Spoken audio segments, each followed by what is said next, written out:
Good evening. Welcome to the March 9th, 2022 Environmental Board meeting. This is a joint meeting of the Environmental Board and the Planning Policy Commission. The primary purpose of the meeting tonight is to discuss updates to the storm and surface water and wastewater codes. My name is Nancy Davidson and I'm the chair of the Environmental Board. And before we get started with our agenda, I have a few things to share with all of you. Due to the virtual format of today's meeting, I'd like to start by providing some guidelines. We have participants attending by computers and others who may be attending by phone. For all meeting attendees, please speak clearly and pause frequently. State your name each time before speaking. Mute your microphone when not speaking. And if you're having technical issues, please try joining the meeting using a different device such as a smartphone or tablet, or you can always use the call-in information in the meeting invite to call into the meeting. And with that, I'd like to note, at least for the Environmental Board, we kind of have a first. We are now being shown, I think, on the local TV station for the city of Issaquah. That may be something PPC is used to, but I wanted to at least let the Environmental Board, they are also joining us for the meeting tonight. So with that, I'm going to go into the first agenda item, which is the call to order and the board membership and attendance. Please, we'll begin with a roll call of those board members and commissioners in attendance. Please unmute and say here when your name is called. And so with that, I'll turn it over to Stacy. Great, thank you, Nancy. Tom Anderson. Here. Great. Surya has an excused absence. Nancy Davidson. Here. Jamie Finch. Here. Cameron Fisher. Yeah. Rishi Hazra has an excused absence. Dan Hens. Here. Laura Lebeco.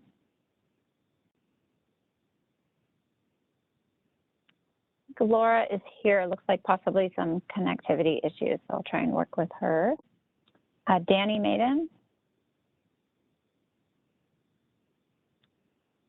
Don McWilliams. Here.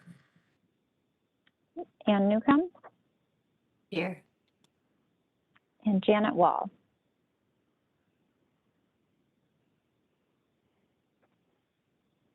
Thanks, Nancy. Okay, now we'll turn it over to Kristen to do a roll call for the Planning Policy Commission. Go ahead, Kristen. Okay. Hello. Sarah Bader. Here. Joy Lewis. Here. Nina Milligan. Here. Matt Monahan. Here. Jason Voice. Here. Richard Zaragoza. Here. And Ron Fall has an excused absence tonight. Thank you.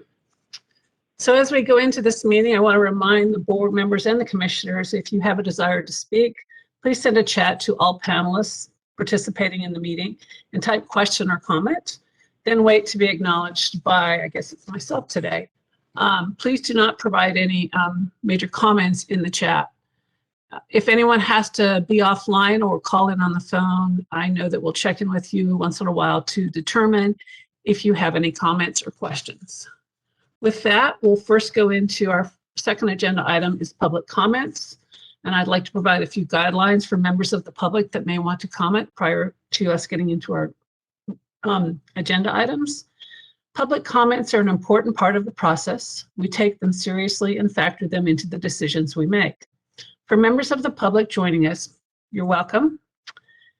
If there are anyone in the meeting who would like to make comments, please raise your virtual hand. To do this, if you're on the phone, plus *3. If you've joined by computer or smartphone, look for the hand icon. This varies by device. One option may be to go to the participant panel and select your name, then choose raise your hand. It may also be located under the reactions menu or more menu. And with that, I will take a moment and see if anyone has raised their hand. Stacy. Thanks, Nancy. I did receive 2 written public comments that we sent out to the board. I did not receive any requests for public comment tonight. I do not see anyone raising their hand. If you are trying to raise your hand, though, you can go ahead and send me a chat and I'll let Nancy know.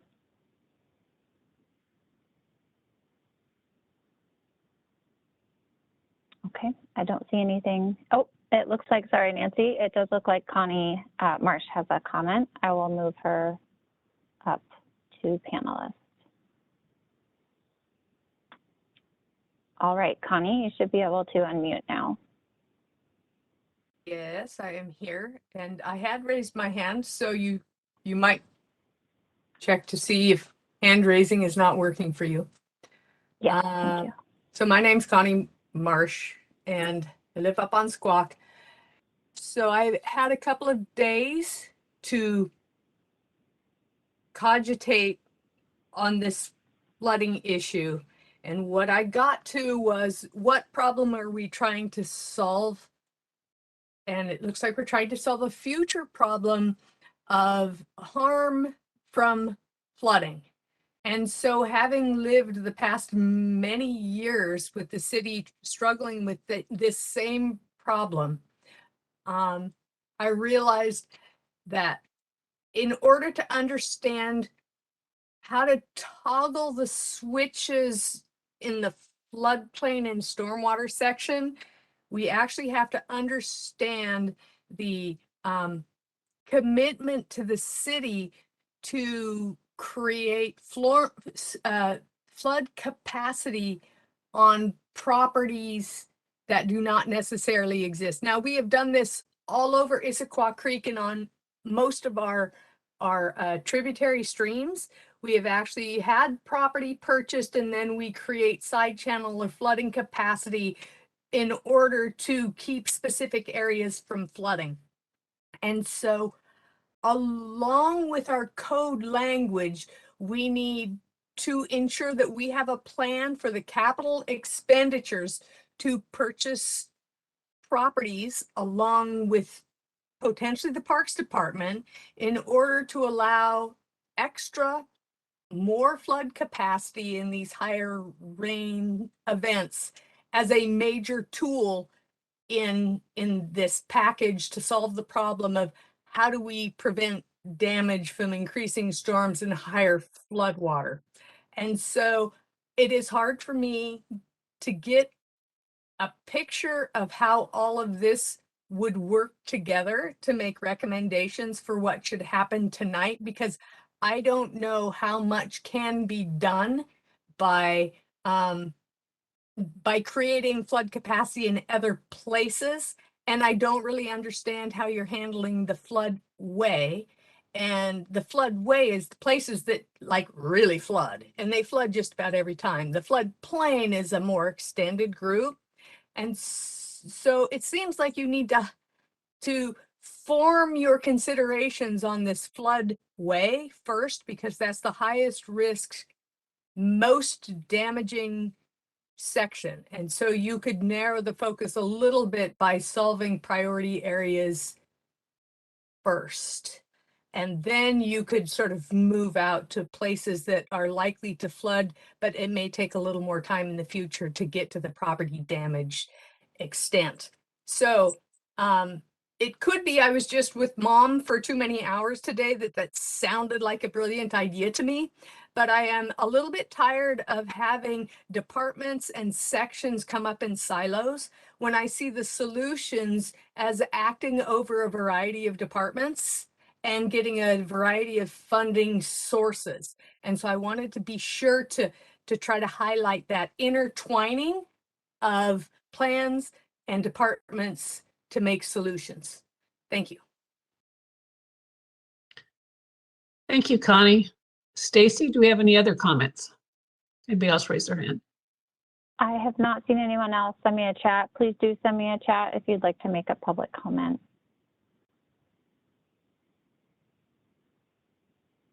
I don't see anything else coming through, Nancy.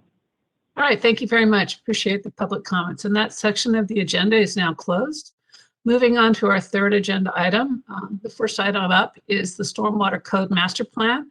and that will be presented by Evan Broomfield, the Environmental and Regulatory Program Administrator, Gary Shemek, the Utilities Engineering Manager, and Paul Fent from Parametrics. And with that, I'll turn it over to Evan. Go ahead.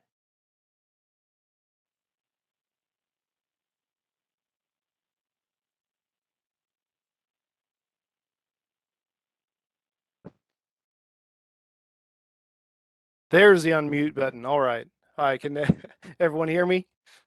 See the screen just fine? All right. All right. So, yeah, I think, Gary, would you like to address Connie's comment real quick? Yeah, because I think it really ties in well with this work. And yes, Connie, that was a brilliant idea, and so brilliant. In fact, I'm hoping you still think it after I say this, but we'll be coming back to both of these committees later this year with King County, my partner in crime there, Steve Belfast, the King County Rivers Manager, to talk about exactly what you said. Issaquah Creek Capital Investment Strategy that is already funded by the county. So please, everybody, keep that in mind, that what Connie talked about is hugely important. I'm glad she's excited about it. And yes, we are working with Jennifer Finken Parks on it too. So just let you know that is coming. It's separate but intertwined with this. But I'll just leave it at that. And again, great comment. And I'm looking forward to bringing that back to you later this year. So back to you, Evan. Thank you for that quick starting comment. Yeah, thanks. So good evening. My name is Evan Brumfield. Myself and Paul Fent with Parametrics will be presenting to you guys tonight. Paul will introduce himself here in a couple slides. Myself, as Nancy stated, I'm an Environmental and Regulatory Program Administrator here for the city. Been with the city for almost 14 years now. My primary jobs are NPDES permit coordination, kind of our CRS floodplain coordination as well, in addition to pollution prevention with businesses around town. So why are we here? We have mandatory code updates that need to take place. One in our floodplain, or in our flood code, mandated by our community rating system, CRS program, and the other with our NPDES permit. Those will be largely in part, we're updating our stormwater manual. And so for the sake of conversation here tonight and the length of this conversation or this presentation, we wanted to just have a conversation with where we can go above and beyond these kind of basic requirements that we'll be going through.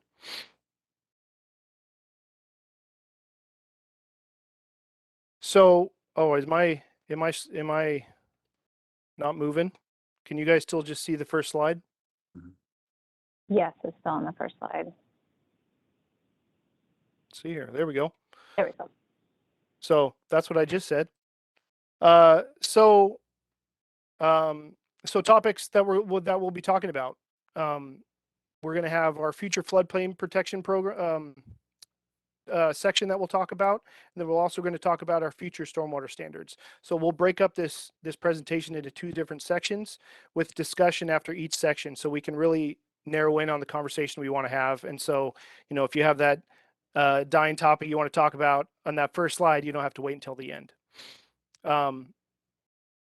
Yeah, now I guess we'll hand it on over to Paul. Go ahead and introduce yourself, Paul.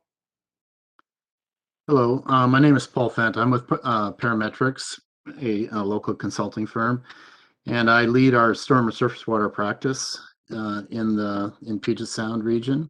I've had the opportunity to work on stormwater management and storm and surface water plans and flood management for my entire career. I was a flood manager for a county for 6 years, and so I have a lot of familiarity with the overall program.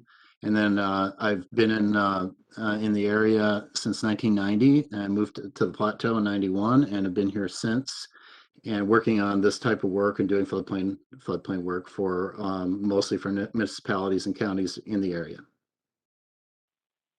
So what I'm going to do today is to talk to you about some approaches that we're taking to floodplain management and floodplain protection, and give you a basis for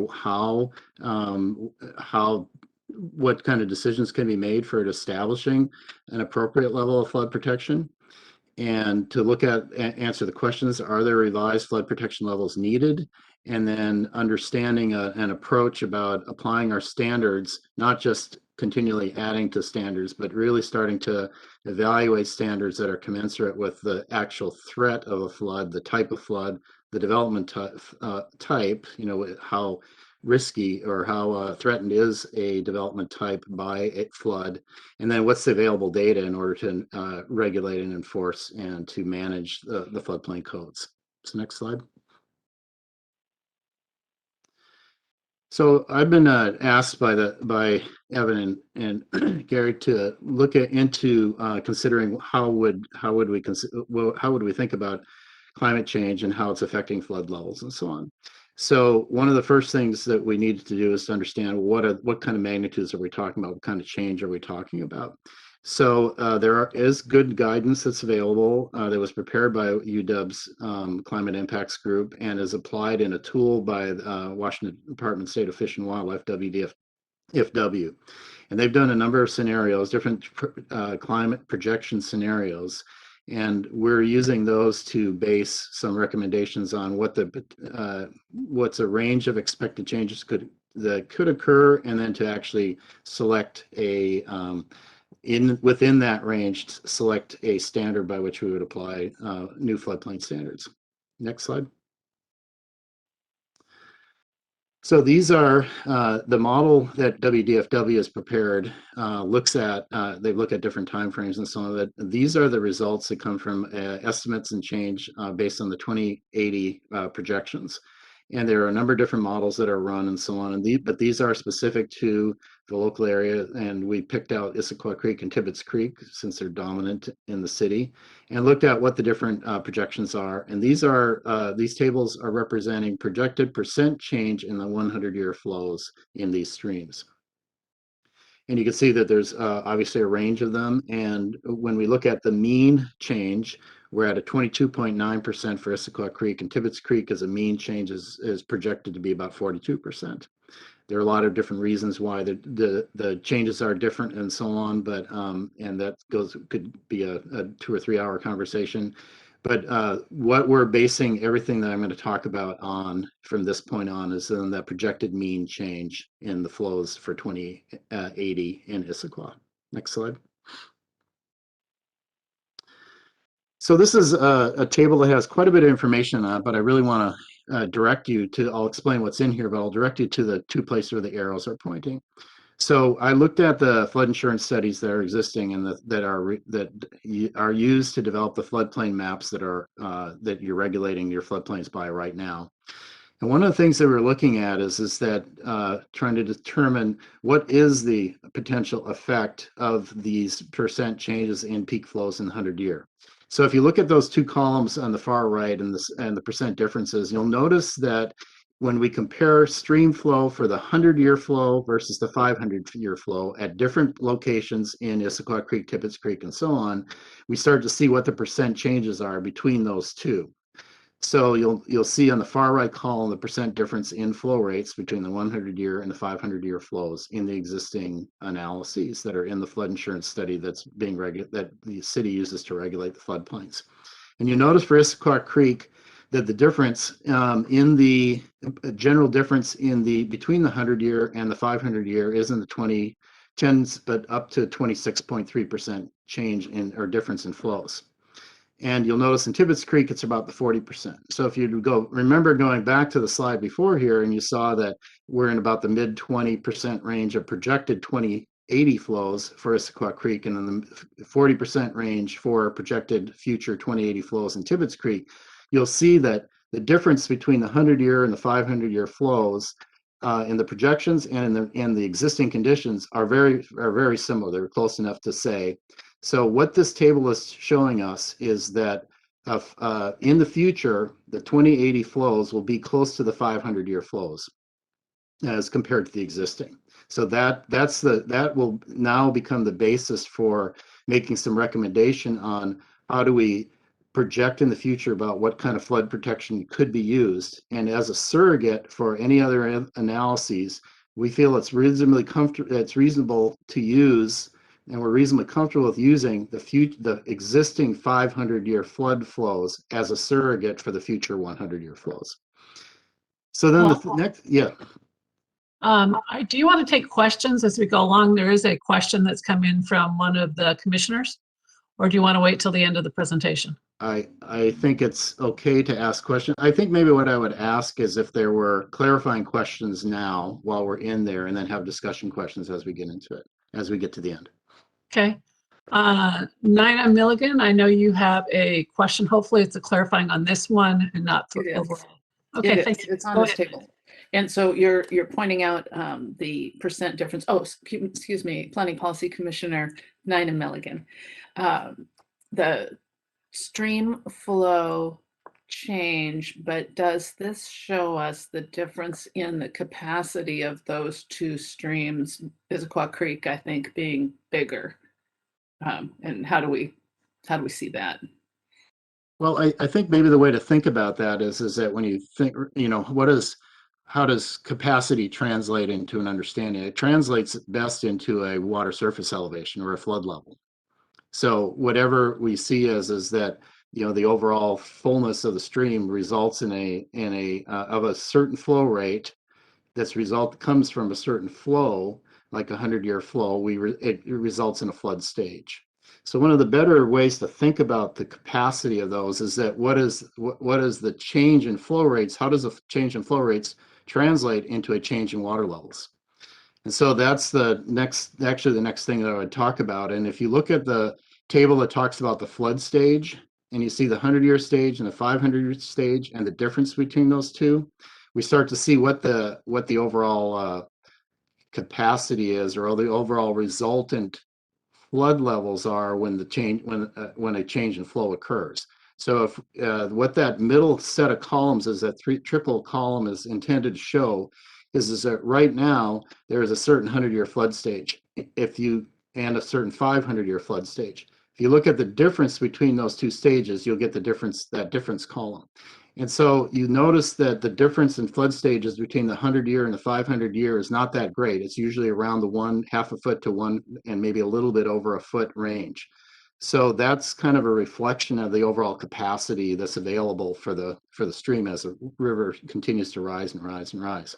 So the reason I point this out is that if we're looking at the idea that we would use the 500-year flood knowledge that we have about what a flood level is in the 500-year as a surrogate for the future 100-year, we could also say that what we expect in the river rise in the future in the 500-year would be these water levels that are showing the difference. So in the simplest, shortest way I could put it is that we would expect the streams to rise by about 1/2 a foot to a foot in the future due to projected climate change differences for the 100-year flood.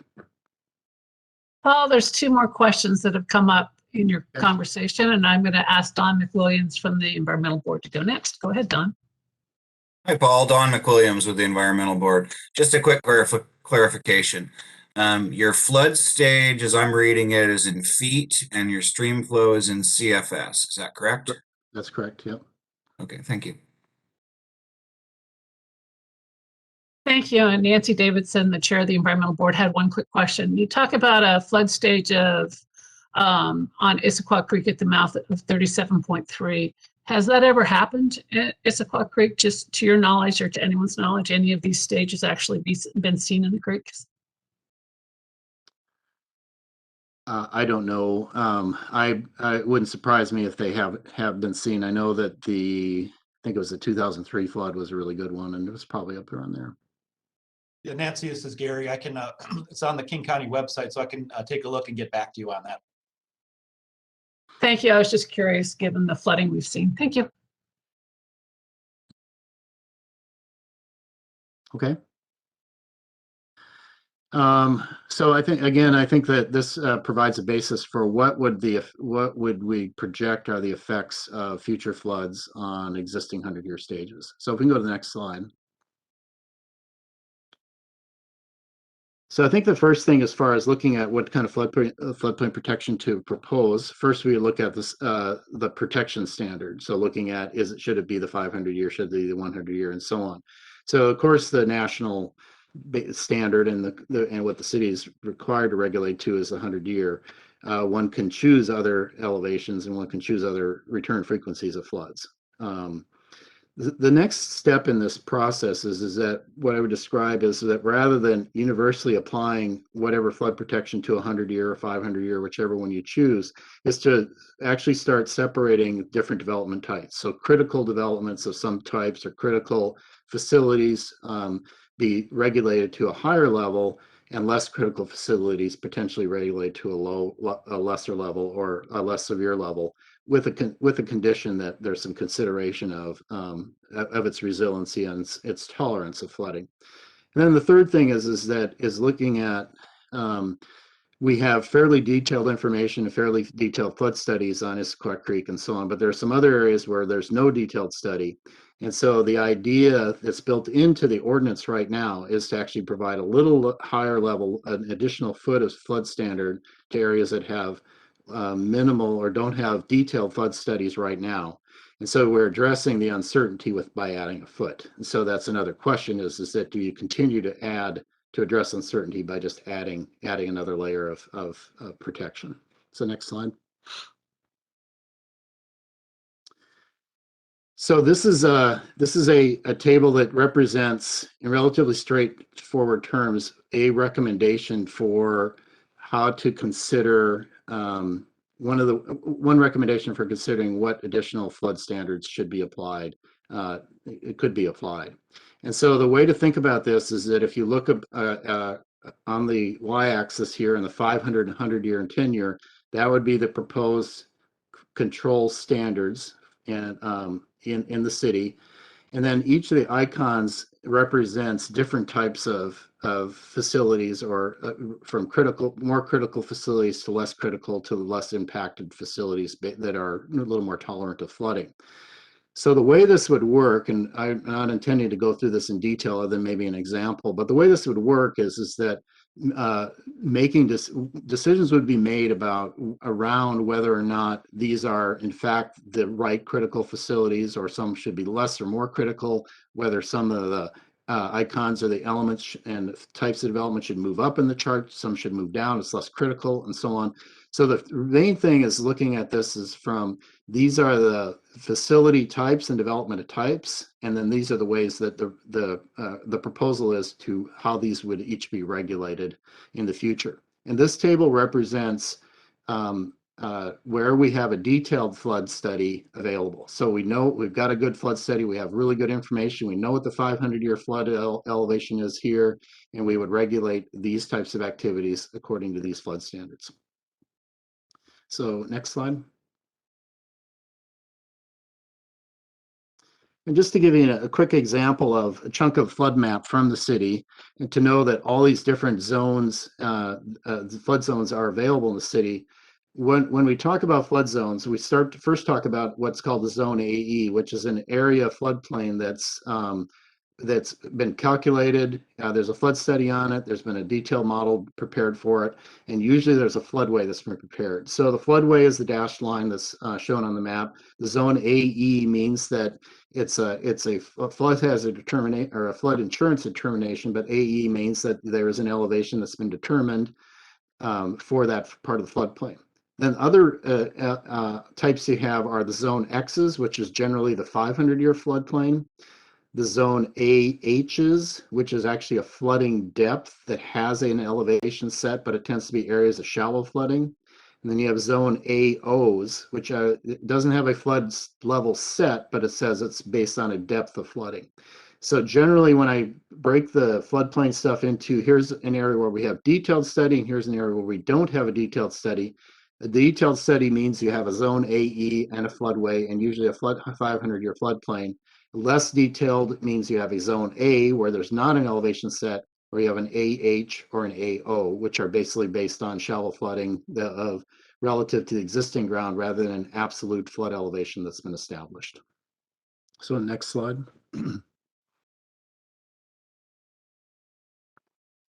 So here's the same type of slide for developments that are occurring in areas where there's not a detailed study. So these are where there's a zone A, a zone AO, or potentially a zone AH.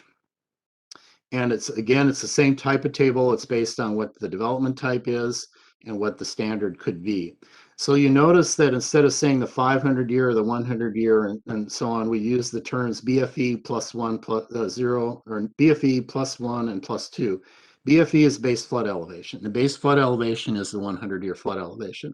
So what these mean is that in the top tier, the top 2 rows of data of activity types, that we would recommend applying the base flood elevation, or the 100-year plus 2 feet, the middle set base flood elevation 100-year plus 1 foot, and then the bottom set just the base flood elevation, just the 100-year. And the basis for these differences between the 1 or the 2 is that we assume the base flood plus 2 considers 1 foot to change from the 100-year elevation, or estimated 100-year elevation, to get to the 500, and then plus 1 foot for the lack of certainty based on not having any data. So 1 foot for 500-year, 1 foot for uncertainty. The middle set is just assumed to be 1 foot for uncertainty. So you're regulating to the existing 100-year, not to the 500. And the base flood elevation alone, without any changes, is just regulating. It's usually things that are very, like parklands and so on, and things that are very tolerant of flooding and so on, and don't need high standards applied to them for flooding. So that's how this table is set up, and the decisions that would need to be made around what types of activities go in what columns and so on. So next slide.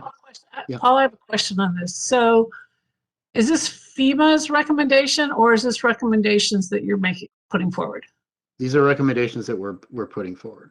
Okay, thank you. Okay. Next slide. So I show you this slide here. So this is a table that we use in order to create those 2 graphics that you've seen before. So this is just basically a narrative form of what's shown in the tables before. The reason I show this is not to look through it in detail and so on, but rather to point out the column on the right, which is called flood resiliency. And one of the aspects of this floodplain thing is we think is important is that in most of these activity areas, there should also be a layer of evaluation that's considering resiliency. What I mean by resiliency is that what's the tolerance of that development activity to flooding? And the way I would explain maybe some of the differences is that if a house floods, you generally have damages and things have to be repaired or replaced and so on. If a parking lot floods, it gets wet, it dries out, and then it's not flooded anymore and it's not damaged. So that's kind of a really general example of what the difference is, or the layer, kind of bookends of layers of things that are resilient. And I think that it's really important to think about the idea that there's also a consideration of the resiliency of these different activities to make sure that we're not just allowing flooding to occur without considering what the negative consequences are of the flooding and so on. So we do have a recommendation that there's a resiliency test on some of the different types of activities. And one of the things that it could result in is that a lesser standard than what would be normally applied here, because the activity is very resilient. The other thing that could occur is they said, well, if you don't want to do a resiliency test, just apply the higher standard. So you kind of have an either or. So you always have the certainty of applying the standard, but you have basically a bit of an off ramp to demonstrate that I don't need to show or provide this level of protection because my activity is fairly resilient and won't be damaged by floods. So I just wanted to point this out as far as another layer that's being contemplated within the flood protection. So next slide. So these are, you've kind of already heard this, but these are our recommendations that we recommend a 500-year for critical development to address climate, and that extra foot addresses climate change. And then use the 100-year plus for damage-proof facilities or facilities that are disrupted and so on. So things that are less, that are resilient, or things that can flood that are maybe nuisances, or like a parking lot that floods and so on. It might disrupt business for a day, but it recovers quickly. So a lesser standard. And then consideration of applying the resiliency test to different types of development to make decisions around whether or not something can have a higher standard or can get by with a lesser standard but be more resilient and flood proofed. I think this is where we pause for, is there one more? There we go. And then I think just really, I just want to emphasize what we mean by using the 500-year. So the recommendation isn't to go to a 500-year standard. The recommendation is to continue to use the 100-year standard, but use the 500-year data as a way to, as a surrogate of what the future 100-year will be. So rather than waiting for something to figure out or waiting to determine what that is, use what we know with the 500-year as that surrogate for the future 100-year. All right, and we can open it up for any questions, discussions right now. Thank you, Evan. Does anybody have any questions? I see a few coming in. Don McWilliams from the Environmental Board, please go ahead. So maybe it's more of a clarification. And Paul, I don't know if this is for you or for Evan or for Gary. So let me understand this. So you guys are saying that we should apply a 500-year standard for future development in those critical areas where we could see that type of flooding, but yet stick with the 100-year standard in more of the residential communities or where we have parking lots and those kind of things. Is that what you're getting at here?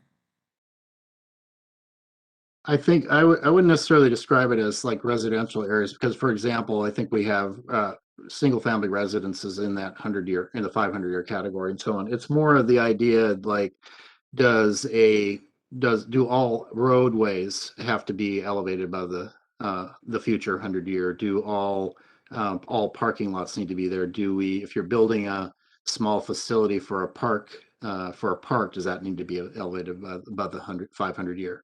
So I think that there's an intent that the 500-year surrogate for the 100-year be applied to all things that would be disruptive or damaged by flooding. So that'd be houses and so on, or significant facilities like hospitals and schools and so on, or major roadways. But that other things that are more tolerant of flooding or less impacted or not disrupted by flooding is just to continue to maintain the 100-year level until and if the 100-year flood flows are updated in the models. And my second question would be, has a cost analysis been done on this to see the impacts? No. Okay. Thank you. Jamie Finch, go ahead, please. Thanks, Nancy. Jamie Finch from the Environmental Board. Thanks, Paul, for the presentation. One of the just overarching questions, I just wanted to make sure that I truly understand how a standard, whatever that standard is, would be applied to a project. And so could you just walk me through, like, maybe taking one of the projects at the top, if it happened to be in a floodplain that was basically dictated to not that need to be above that standard, how that would work and what the process would look like? I can give you a general sense of what the process is and maybe ask if Evan can do more what the city is doing. I think the way to think about this is that the actual process would be no different, meaning that you come into for the development proposal, part of your development, or you're proposing something that would be in the 100-year floodplain, and therefore it triggers the ordinance, and then you would have to apply the standards in the ordinance. This has more to do with the standards to apply rather than the process that it goes through. So right now you would go in there and, for example, you're building real simply, if you're building a house, you would put it at the 100-year or the 100-year plus 1 foot. That would be the standard. So now that would be the same process, and the only difference would be the standard would be different, and that would be that you would raise it to the 500-year or the 500 plus 1 if you're in an area with you where you don't have the detail. The other part, though, that would be an added process to this is if there is the resilience review required and expected. And if there's a resilience review, there would be a set of policies or standards that would be, what are the things that are included in this review?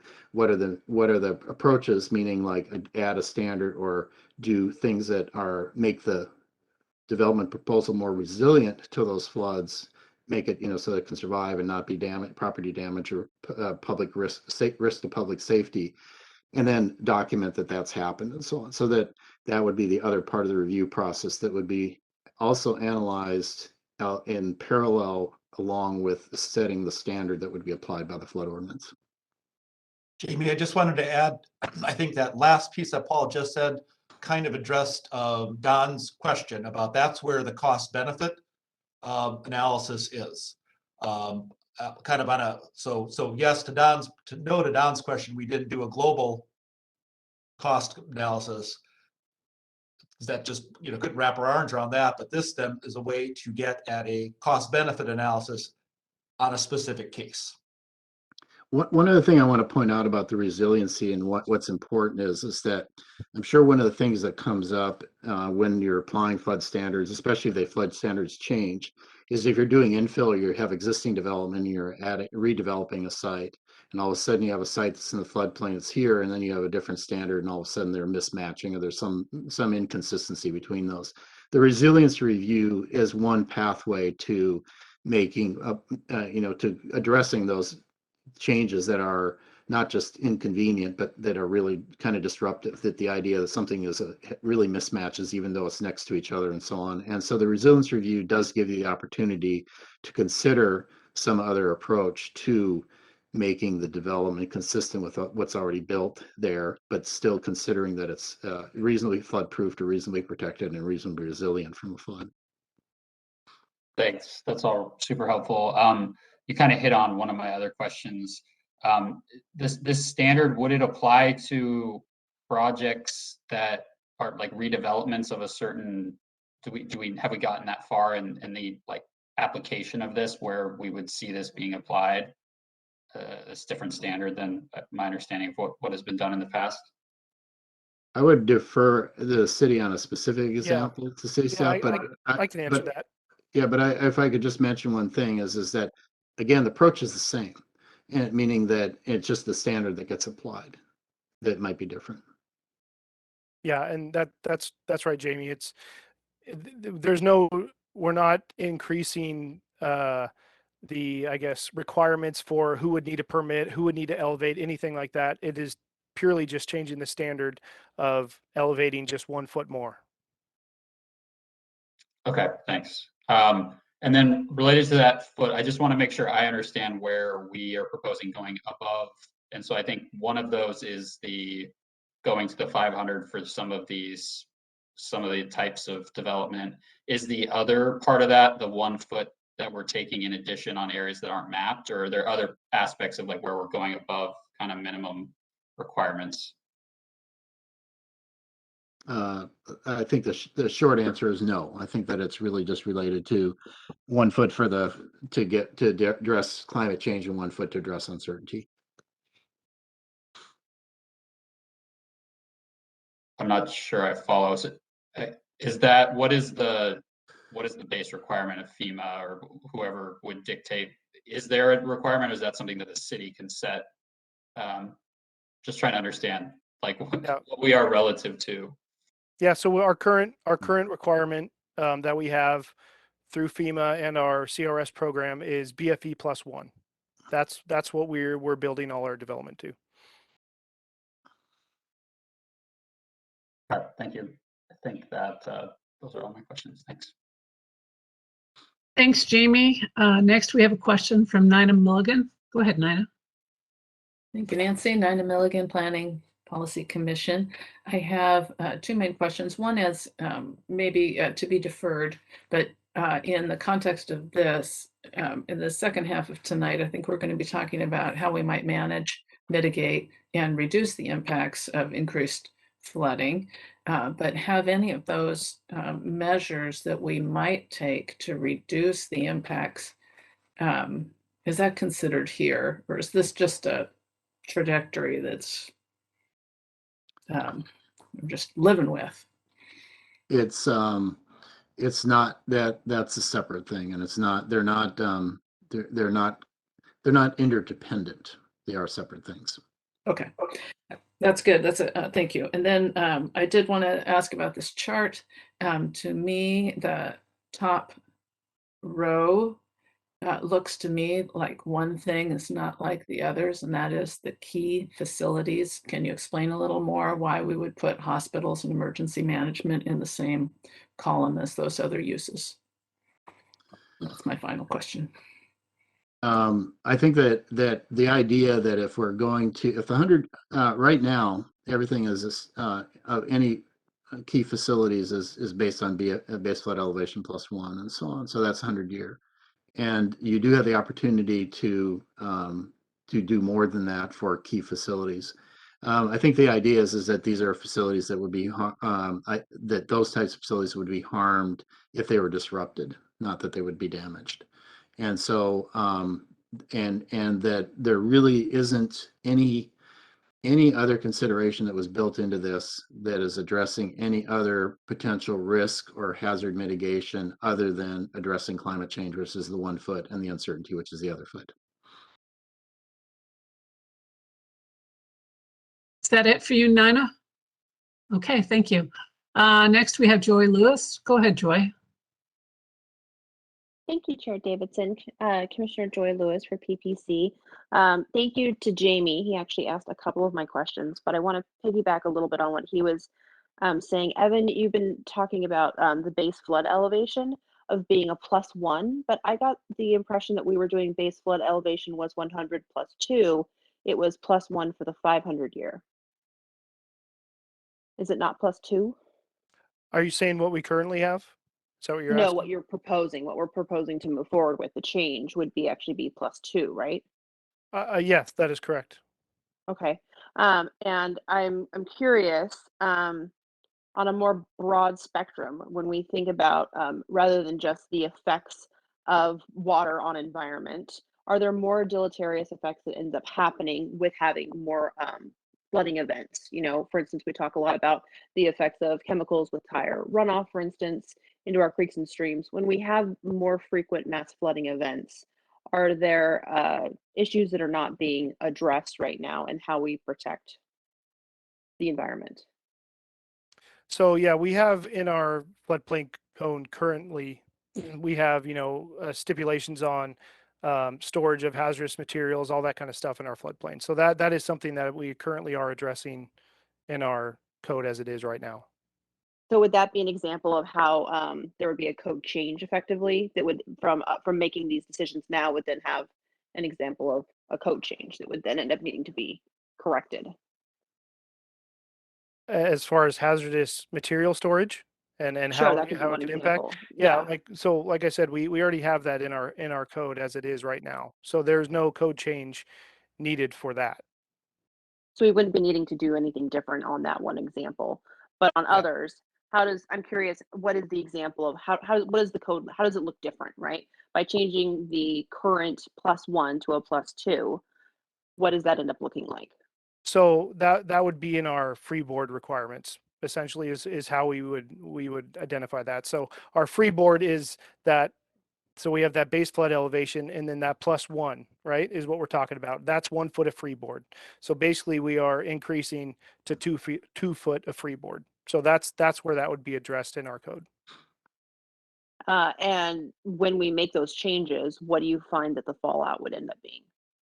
Obviously, we're going to have better protections on one end, but on the other hand, how do we update our facilities in a way? What does that end up looking like with those code changes?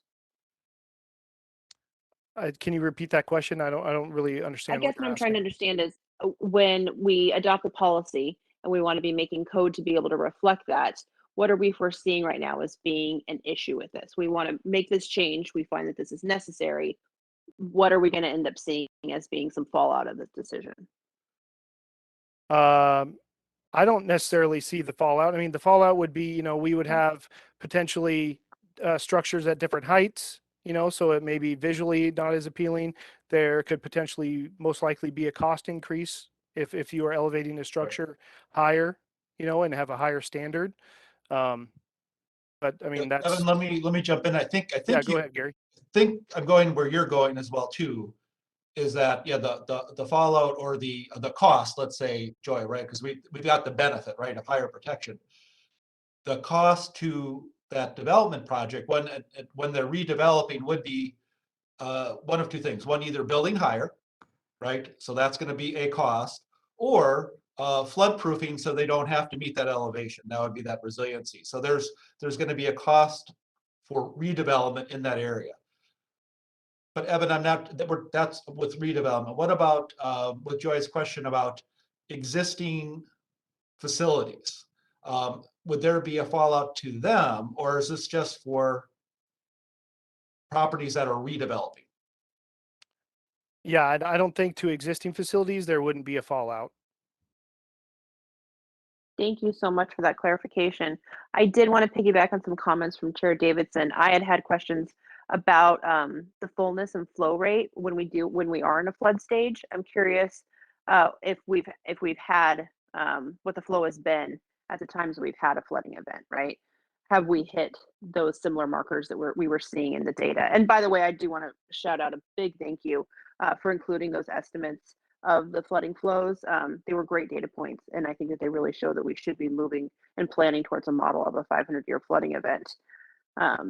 And I'm curious if you guys could answer, how many times we've been hitting those marks in the last 20 years and in 5 years.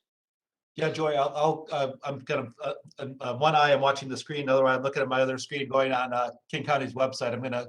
I'll probably get that to you either after this meeting or tomorrow. Look at that data. Awesome.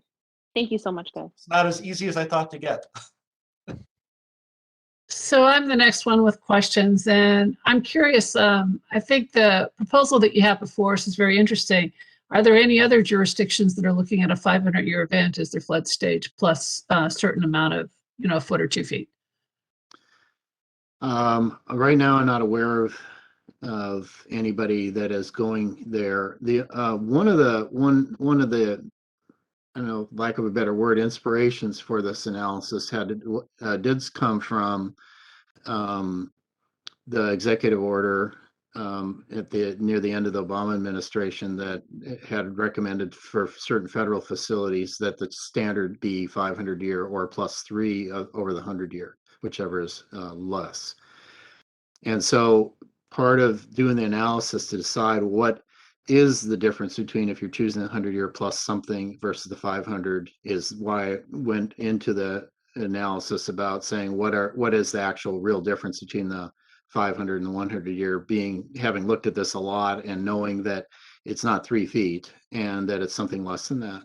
And so I would say that there is some inspiration from that, from the executive order about critical facilities and, not in the same term as way it's used maybe in growth management, but other facilities about floodplain management and so on, about the 500-year maybe being a decent surrogate for to address climate change.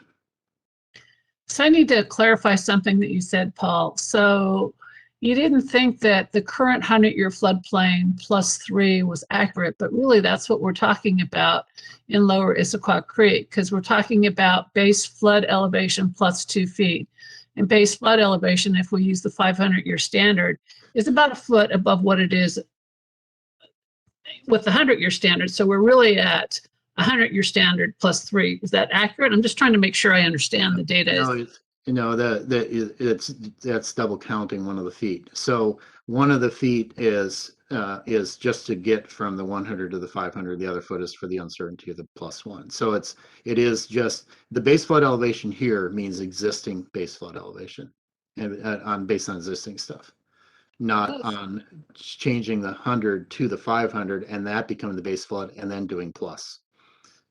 Okay, now you've really confused me, and I'm sorry, I'm just not tracking. So is the proposal you're asking us to consider to use the current 100-year floodplain, and let's talk about house, +2, or are you talking about, and we're in lower Issaquah Creek, or are you talking about the 500-year floodplain +1 or something? Can you clarify what the proposal is the administration's putting forward? Yes. So right now, for example, on this chart that's being seen, base flood elevation is based on existing 100-year flood. And then 1 foot is to go to the 500-year, or generally 1 foot. So rather than just choosing 1 foot, we use that as an example, is that we'd say that you would actually go to the 500-year as basically the first foot, and we have data on that, and then add 1 foot to that. So it's the base. Anytime we talk about base flood elevation right now in any of these materials, we're talking about the existing 100-year, and then we talk about using the 500-year as a surrogate for what we think the future 100-year will be. Okay, I'm still confused. Okay, and maybe other people get this, but Could I give it a try just to make sure?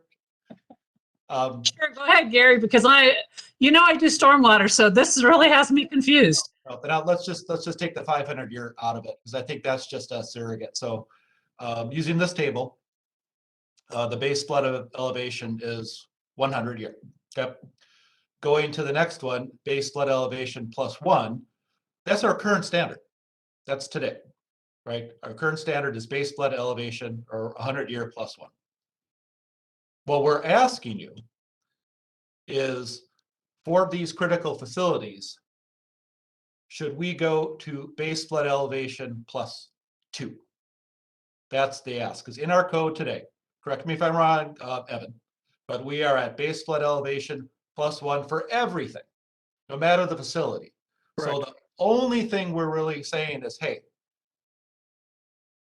for these critical facilities, we think we should go that extra foot and add that layer on. Or do you just want us to say the same at base flood elevation 1? Does that help? Yeah, that helps a lot. Gary, just let me ask one last follow-on. On the people in the lower part of the chart, which are attached garages and stuff, are we proposing any change to them along the way? I'm talking about the lower part of that table. That's a great point, Evan. That's what I guess I missed that too. With the ones in BFE just by themselves, currently today, are they subject to BFE +1? No, because our regulations are to habitable structures that are habitated by people. So as long as they are truly just a shed or something like that, then no, they do not have to meet the BFE standard. Okay, so everything, so BFE +1 and BFE stay the same. It's only that very top column that we're really proposing a change to. Yeah, we are not allowed by FEMA to deregulate anything. We can always increase our protections. Got it.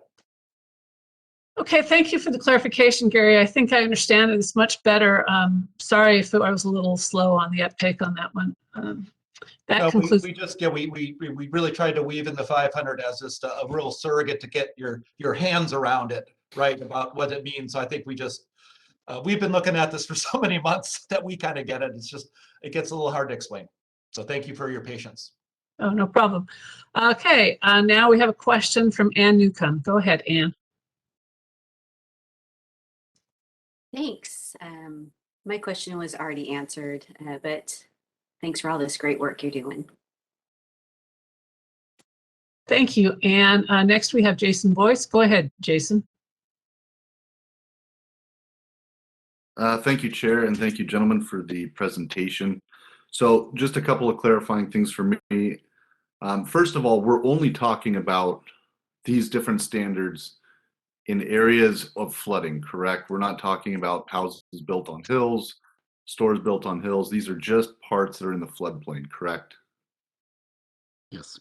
Okay, so that helps a lot because, again, this isn't like a citywide ordinance like we were talking about the different zones, Zone A, Zone AO. So again, we're just talking about floodplain areas when we're determining whether or not to use these different regulations and things like that. Another thing is you just mentioned, Mr. Shimmick, facilities. So if we were to go to BFE +2, are you actually talking about residential development, or are you just talking about key facilities like hospitals, police, fire, or are you also talking about residential and commercial? Paul, you know these charts. I'm trying to look through this here too. Could you remind us on this one where the residential, that does fall into BFD +2, correct? Yeah, the residential is in BFE yes, +2. Top left, yes. Okay, Yes. because I think someone alluded it to earlier is basically backfilling some of those areas would present a big cost. And again, we're not talking, Issaquah doesn't have the land anymore, I think, for big land agreements. So we're talking really about smaller regional developers, not big national developers. So that is important to also hear. And then finally, it was alluded to very briefly, but again, so as the standards change, the other thing we'd have to look at is if somebody was redeveloping in an area that's already been established, you would have little hills going throughout, which would obviously disturb the sight line, least of all. And then I think you also start getting into property heights and things like that. And pretty much, I know we wouldn't probably as a city start establishing different height lines. So that basically means the new development, if we were to go to BF2, would actually start losing, I guess, square footage, correct? So not only would it kind of be an aesthetic situation where you could be going through, let's just say, for example, like Old Town. If you started developing individual lots there, you know, you'd have to start building these 1 foot up, and their neighbor would still be on the original plane. And then they also have their own height lines. So again, the developer would also be losing square footage and basically living space, correct? It's a good point. I need to think through all of that, but I think where you're heading is correct. That is one of the, as Joyce mentioned, the fallouts for this. But, and Paul and Evan, you can correct me if I'm wrong. There's another reason that that may occur anyway. As we get more, remember, this is the, as Paul mentioned, this is the process and application of the standard for somebody that redevelops. And this is assuming that the 100-year base flood stays the same. But as we collect more data, that's going to go up, right? So I just mentioned this, the work we're doing with King County, we're going to be reevaluating the 100-year flood. And that may go up based on better data, or could go down. So we already have that potential, what you're talking about. But you're absolutely right. This could exacerbate the issue. Okay, no, and I appreciate it because, like I said, there's a lot I like in you guys' presentation. I think, you know, again, sometimes looking to be the devil's advocate, and that's one of the few negatives that I see. And again, it happens with other things when we're developing. Eventually, at some point, the new standard has to set in, right? And it does start differentiating itself from what's been established there already. So again, but just as long as everybody knows it, because I think the difference between a foot and 2 feet does start to become, okay, that starts affecting the decision whether or not we want to continue with the 2080 flow, or really, I mean, do we want to do the extra foot on top of it? Because like you said, now you're talking about 2 feet of backfill. And again, you're starting to look at larger discrepancies. Right. So that's my concern, but I do like how it's broken down into as far as developments, not just having one standard. I think that's great. So again, a lot that I like, but that one's definitely a flag on the field. It's a great point. Thank you, Jason. It's a great point. Okay, thank you. Great. Next, we have a question from Dan Heinz. Go ahead, Dan. Yeah, Dan Hintz from the Environmental Board here. I think I have a pretty good understanding of like the modeling of some of the flow rates. You know, obviously there's the current rain gauges on some of these creeks and kind of some of the climate projections. I'd be curious the modeling for, you know, how you're determining the base flow elevations or the actual water surface levels. Is that primarily off the FEMA firm maps? This is something I'm a little ignorant about. I'm just hoping to learn a little bit more. And how accurate are those, you know, maps in terms of the topography and actual full extent of, you know, these flood levels at certain BFEs? I'm not sure I'm asking this right, but my loose understanding is that FEMA maps are cross sections at pretty big intervals, so they're pretty coarse. But correct me if I'm wrong on that. I'm just curious how confident we feel about, you know, the delineation of, you know, 100-year or 500-year floodplain based on the floodplain maps we currently have, which I know get revised occasionally for, you know, certain stretches. But I'd just be curious to hear a little bit more about how confident we are in that data. In a general sense, you know, the more that something has been looked at and the more frequently it's been looked at, generally each model refines, it has more information and refines the last answer and so on. So if you were to generally ask that question, you say there's some really crappy flood studies and there's some really, really excellent flood studies. And I would suggest that your updates are fairly recent and fairly detailed, and they'd probably be in better condition than most are. So on the average of all flood maps everywhere, you're probably above average, if not well above average. Yeah, just to add on to that, the yes, and the and is King County, and this is again, is going to be my talk in a few months. It's going to update that the 100-year, 500-year, and then a climate change projection on the flows. That's because the King County Council thought it was important for that to happen on Issaquah Creek after the last, what was the 2019, 2020. that they put that into the budget. And they are doing that because they want to ask the question you're asking, Dan, is we're all comfortable with the maps that were done. And I think that was in 2017, 2018. 2020. 2020. But with some of the data, I think, it takes a long time to get those maps. So I think the data might have came from 2018 beyond, but they felt like, let's do this. Let's put the money, let's vest it in Issaquah Creek to get that uncertainty even better. Great. That's super exciting. Thanks, Gary. That is exciting. Thank you. All right, Dan, I'm going to move on. Are you okay? Get all your questions asked? Okay. I did get a question that came through to all panelists, and yes, we are going to provide an opportunity for comments on this proposal to kind of get a recommendation after questions. So hold your comments to after questions if you could, please. It's going to be a little longer time, and I'm going to jump over to someone we haven't heard from yet. Richard Zaragoza. Go ahead, Richard. Thank you. Richard Zaragoza. I'm with PP. So I'm not sure if you have, I'm curious, do these new higher affect insurance costs, premiums, things like that, since new buildings would be that much safer? So I think I got your question. You were kind of broken up there, or I was. I think are you asking, do residents or businesses, will they see a greater discount in their insurance? Is that what you were Yes. saying? Yeah. Will there be any impact on those types of things with the greater standards? Yeah. So currently we have a 25% rate discount for our residents. That's through our CRS program. And yes, if we have a greater BFE, so if we are going from a 1 to a 2, we would get more points in the CRS program, which could potentially rank us up, and which would then give a potentially 5% more rate discount.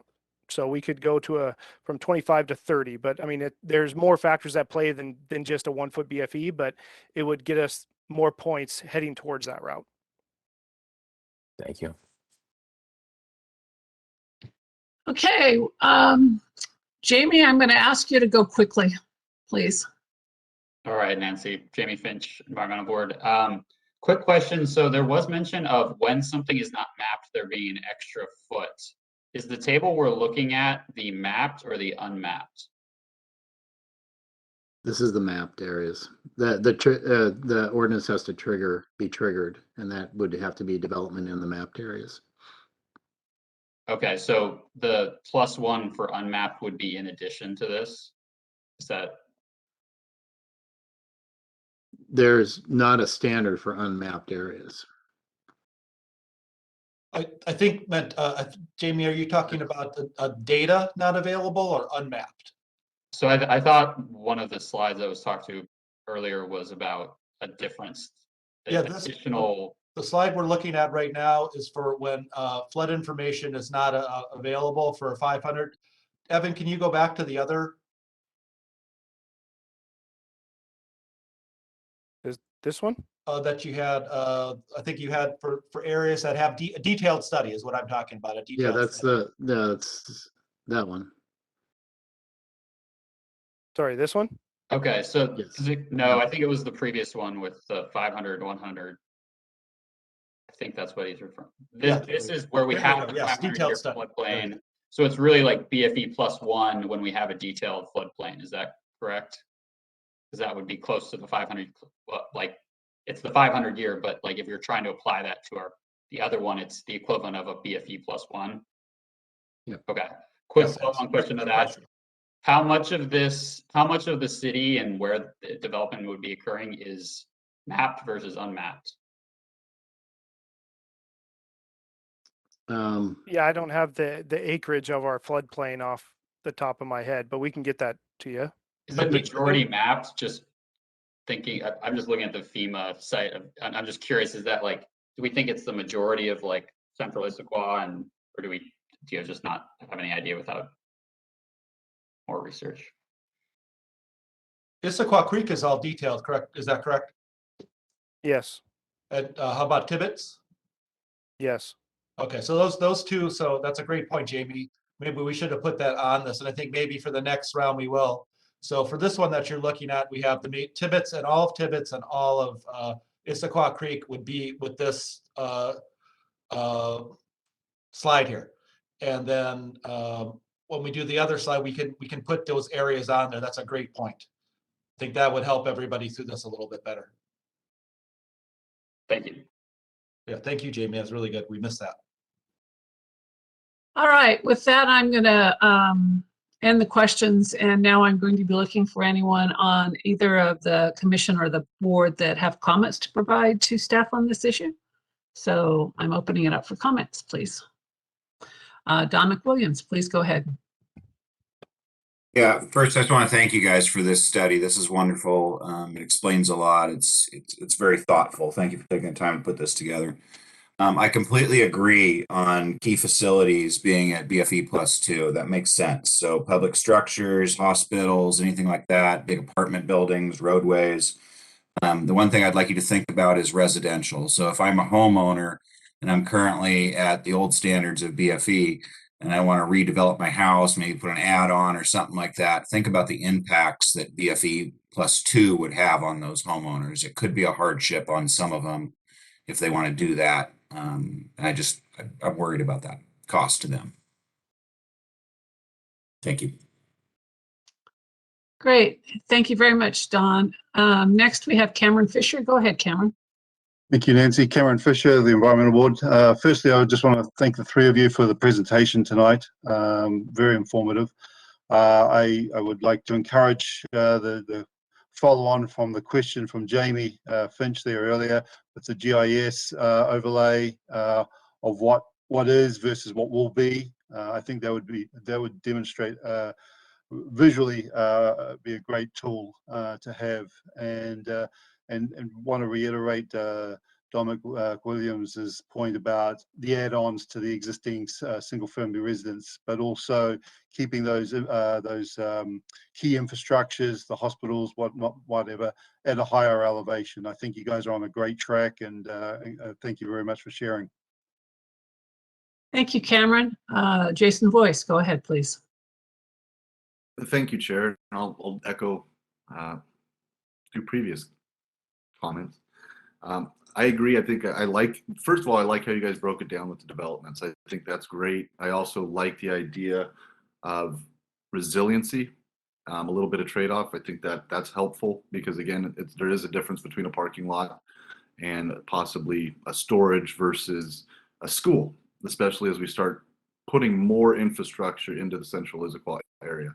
I also do agree, though, as far as residential, that could be considered a hardship. And again, we're starting to look at more single lots being sold. And I also just worry about the aesthetic view of a neighborhood that's in a floodplain, because most of those are going to be pretty well established.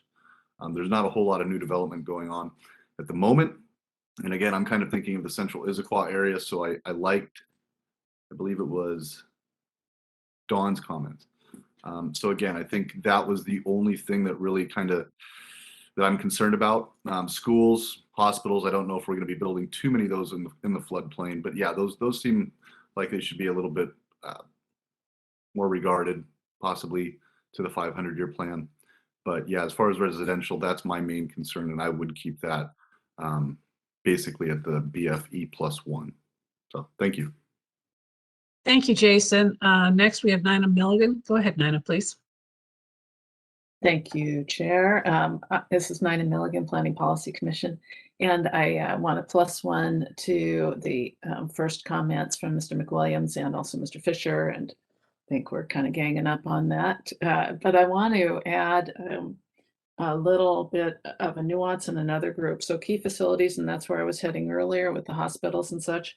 But I also saw in a column further to the right that assisted living was bundled into another group. And what I want to point out here is not just the fact of resiliency, of recovering after a flood, but what are the more critical things that have to continue to occur even when there is a flood, or the most vulnerable trapped populations. So we aren't including maybe schools, because we hope that a flood event, we might be able to prevent gathering at a school. I mean,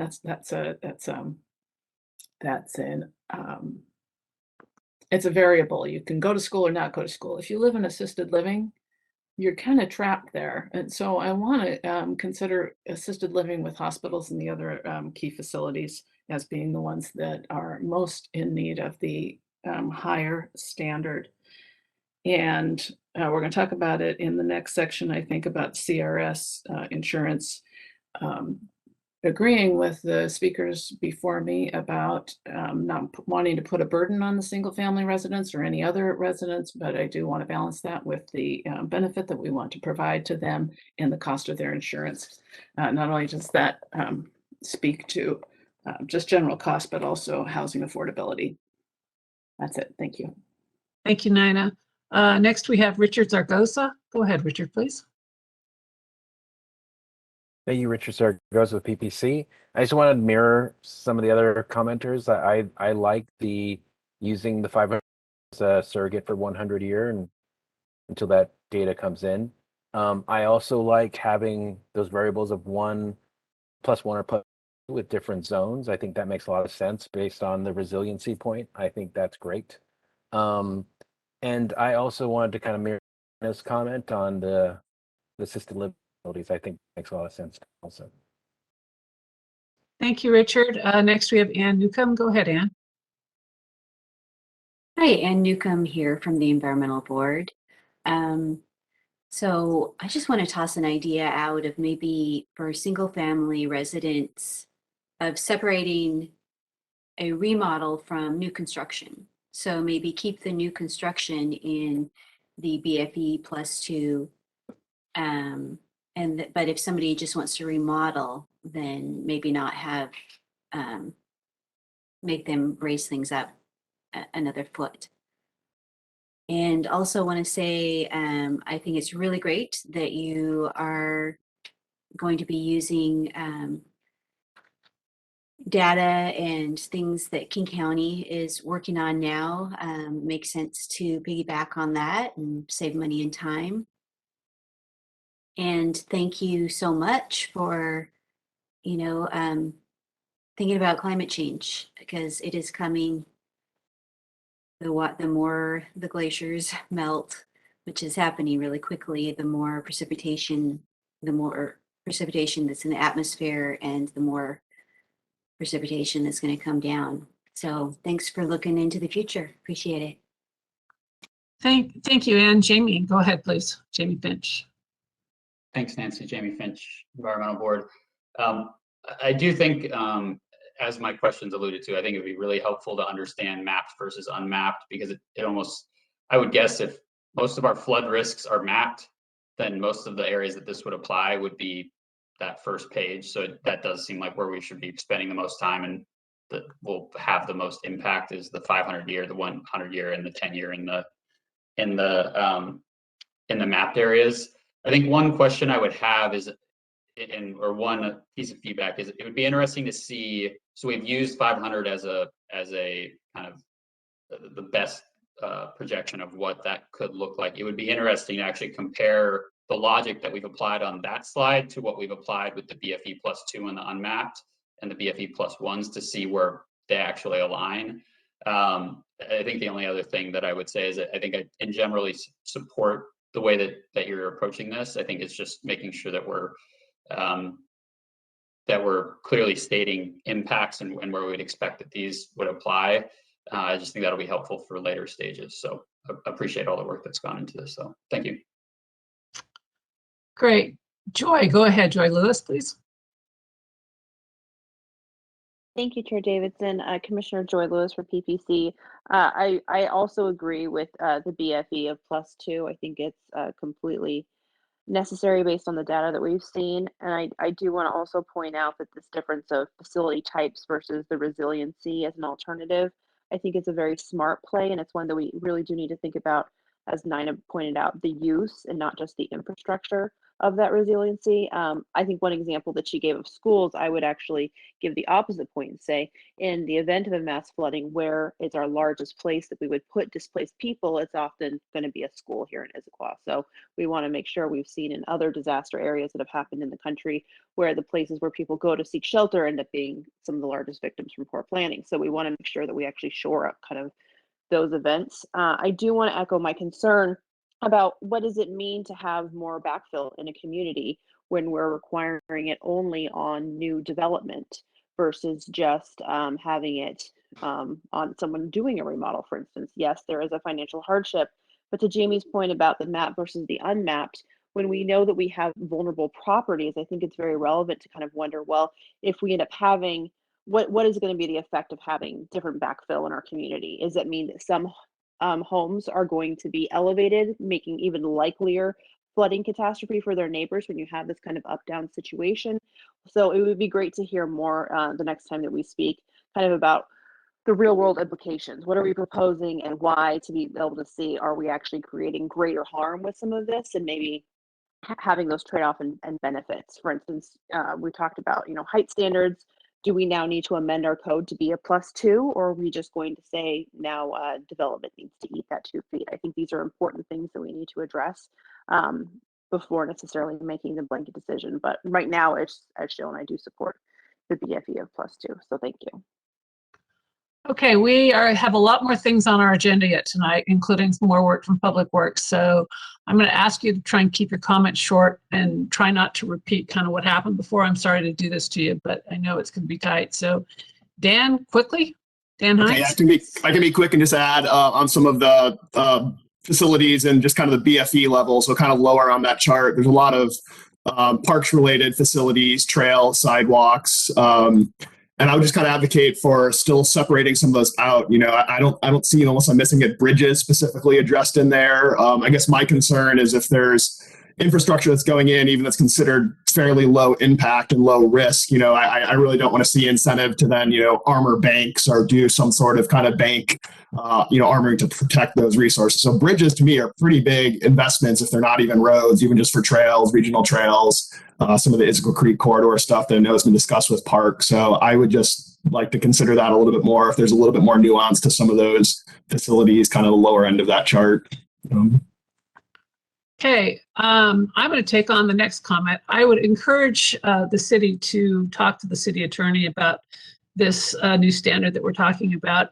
The reason I say that is if no other jurisdiction is doing the BFE +2, we need to make sure we have our ducks in a row so that if someone that's coming in for a major redevelopment doesn't sue us, and make sure that we have something as a basis of how we came up with it. I mean, I think you presented some of that, but I want to make sure that we're short enough and not spending a lot of money on protecting this new standard that will probably be codified, and then find that it backfires on us. So that would be my encouragement to city staff. And Nina, do you have anything really important to add? Just want to tell Joy Lewis she changed my mind about schools. So I agree with Commissioner Lewis about schools. Thank you. All right. Okay, folks, we have more on the agenda from Public Works, so we're going to move right into it. And I would encourage you if you don't have anything to add to a comment or a question, please let's stop so that we can get through this agenda tonight. It's a tough one. Thank you. So, Okay, yeah, go ahead, Evan. Okay, you guys can see my screen again? We're good? Okay, Paul, go ahead. Yeah. All right. So the next topic is future stormwater management standards, and this has to do with what are the standards that would be applied, and what is basically it's getting at what the rainfall record is that's used in the evaluation for designing stormwater management facilities like detention ponds and so on, LID facilities and the like, and then for designing conveyance, which means storm sewers and ditches and pipes and so on. And right now, King County is working on an update and updating these records and so on. And so our recommendation is to wait for King County. And the reason I say that is that it's a complicated analysis, and they're doing a lot of work on it. It's not inexpensive. And then they'll end up at about the same place that you would end up if we went through this analysis. So our recommendation is to wait until King County does the update and use their updated stormwater standards for your evaluation of stormwater control and for conveyance facilities.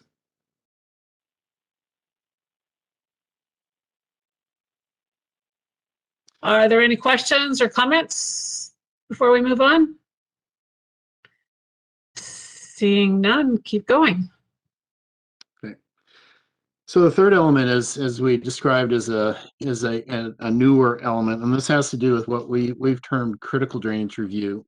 And the purpose of this is to really, rather than just say that a standard should be increased, like if the 10-year is good, then the 25-year must be better, and the 100-year must be even better. So let's just keep doing this. The idea is to think about, rather than just evaluating what the protection standard is to also consider relativity, and so considering what the negative consequences are of a failure. So first looking into it and saying, rather than here's the system as it's working, everything's going to be working fine, what happens if some part of the system fails, and then what are those negative consequences? Then the next part of that is to estimate, well, based on what the actual threat or risk is, what does that failure mean? And then the third part is that do an analysis to minimize what that risk is or minimize what that threat is. And then also think about what's the appropriate level of analysis to do to consider the risk. So rather than just saying that everybody does a really detailed study on potential risk, no matter if you're building, adding onto your house, or if you're building a 500 lot subdivision, that the idea is that the different levels, there's different levels of analysis that are done to consider what the critical impacts are, what the critical potential impacts and negative consequences are, and think about this in terms of risk management and failure management, rather than just universally applying a much greater standard to everything and having everything cost it whether it needs it or not. So if you can go to the next slide. So I've already kind of talked about this, about the first step in this would be consider what are the failure pathways. So what is an evaluation of thinking, if this ditch overflows, where does the water go? What are affected? And then there's the consequences are really addressing, and these kind of go in order. First consequences is a potential loss of life, is there property loss, and so on. So it keeps going down and down the list and so on into less and less consequential consequences. And that it's important to look at those consequences and so on as far as evaluating what should be the mitigation measures and so on. So after we consider the consequences, then we go, what's the likelihood of that consequence? What's the magnitude? Is it something that's really big and it'll be widespread? Is it going to happen every year or every 5 years or every 10 years? Or it's going to happen every 500? So look at the magnitude and frequency of that potential consequence, and then consider what the mitigation should be. And I think that the last line is what's really important, is applying the appropriate analysis level due to the severity of the impact and the cost of the mitigation. So doing an analysis either from just a narrative that evaluates, that says the impacts would be considered to be low, all the way to doing a true engineering cost benefit analysis that say, in order to protect this type of facility, we need to spend this much money and apply this standard to that in order to protect against the potential negative consequences. So next slide. So this is a real generalized approach, and it just kind of hopefully helps understand kind of how this would be looked at. And I look at these different steps that would be put in here. So the first thing that we would do is look at any development proposal and understand, relative to what's happening in that development proposal, what are the likelihood, the location, the likelihood, and consequences of failure. So that's where the first thing we would do is review the drainage paths. Where does the water go if part of the system fails? Is anybody flooded? What happens if something upstream of this facility fails? What could happen to the facility? And then the second step is really looking at if the water gets to a stream or gets to a receiving water that's well controlled, then that usually means that there's low consequences to drainage failures and so on. So when we move to the step 5 elements, you'll see it says move to step 5D, which basically you identify that the pathway of water goes to a stream, there's no impact notice needed. Now the next step, step 2, to stormwater facility, that's just another evaluation of, is it going to a controlled facility? So I'm going to skip over that one. It's the next 2 steps that really matter. So the first one is step 3 is what we talked about, the consequences. So if something floods or fails, what happens? So for example, if you have a project and you have a road and the houses are lower than the road and the water is running down the roadway and jumps over the curb and goes down to a house, there's a fairly significant consequence. So really looking at those types of things and really evaluating what the consequences are. Then the next step in that is looking again, what's the development type that's affected? Is it a house versus is it a street, or is it a parking lot or something like that? And then the next step in this process to look at, let's say, okay, looks like it could be serious if there's a flood. There's a significant or not insignificant consequence. How often are we expecting that to happen? How bad will it be? That's the step 4 part. And once we go through this, then you see the reference to the table, and the table is the next thing we're going to look at. But it really is a breakdown of what the type of development is and what the potential magnitude of the consequences are. So if we can go to the next table or the next slide. Again, this is a lot of detail, but I really want us to focus on the concept rather than on the detail and so on. And that the idea is that this is when you look at the consequences, that depending on the type of activity or the type of thing that's affected, you know, an occupied structure is affected a lot differently than if it's just a nuisance because somebody's yard floods and so on. Those require different steps in the critical drainage review and different evaluations and different mitigations.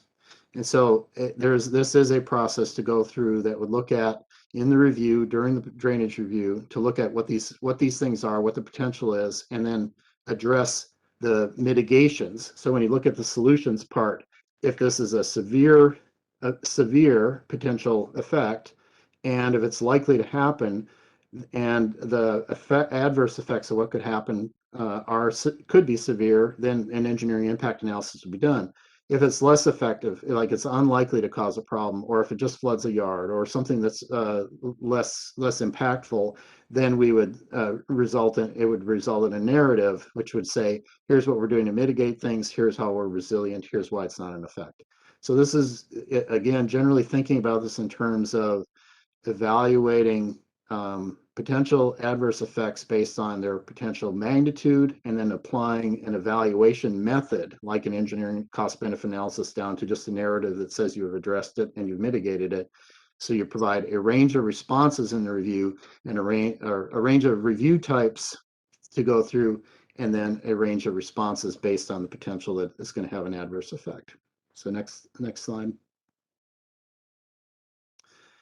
So this is a summary for the last 2 parts that we would recommend that the stormwater standards wait for King County on applying that, and then we would suggest adding a critical drainage review to the review process to consider what the adverse effects are of failures in the system, changes in the system, potential future flooding due to climate change, potential future flooding due to development, and any other potential that's there. And I'll consider that and provide a mitigation strategy and a review process to consider it.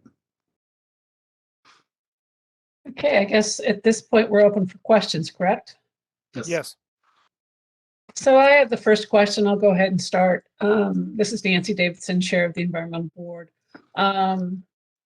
I am curious who you would be expecting to do a critical drainage review. Would that be done by the city, or is that done by the applicant?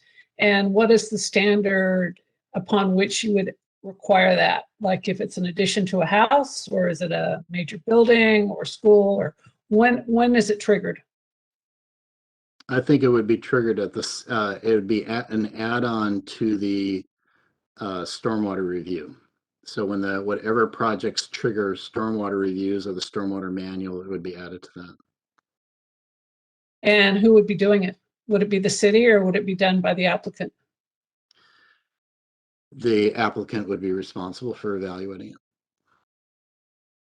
So if you are a house located in the floodplain or in the stormwater area, they would be required to do this type of thing, or could they rely on the now downstream commercial building that just did it?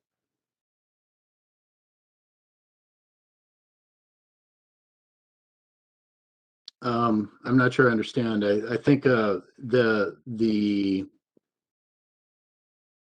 if there is other information that was prepared that relates to the same potential risks, yes, they could rely on somebody else's work. But that wouldn't, I don't think that would come up that often. And what is the potential, why are we doing this? What is the benefit that comes to the city as a result of requiring this critical drainage review? Jump in on that one, says Gary. This really is a resiliency piece, right? As someone mentioned earlier, no matter what, I think Paul, you may have mentioned it, no matter what you choose at your design level, there's always the potential for a greater storm, right? I've heard that from a number of this community, right? We set these standards, but yet there's a bigger storm every year. So this is a way to just address that. So Paul mentioned failure is one of the reasons to look at that potential failure after it's been built. But you know, I think the overriding issue here is, as we're seeing, always a potential for a bigger storm and than our standards. So let's look and see what the risks are. And Paul, can you just go back to that last? I think you had one slide where it showed where this would be applied to, and where back to that. I'm sorry, the one you just had on, Evan. Where would Nancy was talking about single family development? That would be an occupied structure, but this is really for more flow control facilities, correct? So this would be more commercial. In practical application, this would be more commercial facilities. Okay, so that's. Is that right, Evan?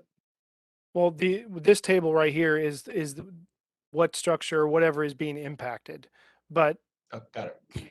Yeah. So basically, we're putting this forward as in the previous part of the stormwater standard presentation. We talked about how we're going to wait for King County to complete their the rainfall modeling, so then we can get accurate detention sizing. So this is more or less a stopgap of ways that we can potentially address detention while we're waiting for that information to come out. That we can really get more localized review of drainage review for these various projects, instead of having a blanket detention requirement across the city, where right now we don't have the data for that. Then this will it's that stopgap that we're trying to get that detention without having that blanket requirement citywide. So the end result of this is to potentially get right-sized as best you can detention facilities for new buildings and new development or redevelopment, as the case may be. As it would be triggered in our normal stormwater standards. Okay. All right, that clarifies things. Thank you for answering my question. Sorry, I started. Nina, go ahead, please. Thank you, Chair Davidson. Nina Milligan, Planning. I just wanted to ask about the same chart, so stay here. Sometimes we're using, you know, the 5C or the 5B, but I don't see any 5As on here. Are there any that are supposed to be 5A? And when you're at step 4, I'm just trying to make sense of this. When you're at step 4, you're going to 5A or B. Just tell me a little bit more about that. That's it. Thanks. The step 4 is where, and this was mostly to illustrate that how we break it down by the different activity types and so on. Step 4 is what sends it to the impact analysis or not. So if you have one of these things and it looks like there's a possibility, then you look and see, well, it would take 1,000-year flood in order to cause this, and so then it tends to say write that, document that, do the impact review, document it, and so on, provide any resiliency that might be useful to any steps that could be taken. So all this stuff that's in the step 4 is where it goes into where the 5A and 5B are, and that's just generally comes through with the magnitude and frequency. So if there's high frequency and there's high magnitude, it's then it goes to 5. So yeah, this is a good way to see this and look at that.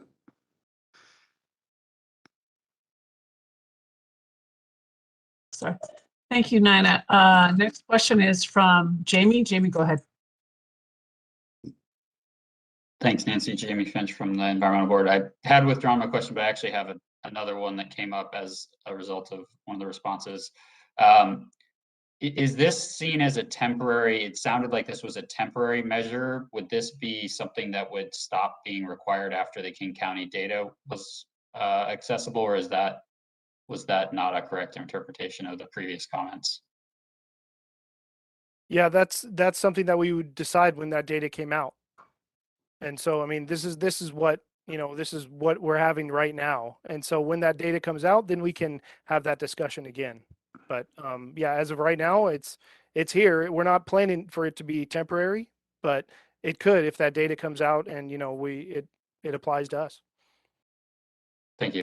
And I think, Jamie, just to add on, we would see, there could be just a lot of other benefits we get from going through this process to look at, what happens if, right?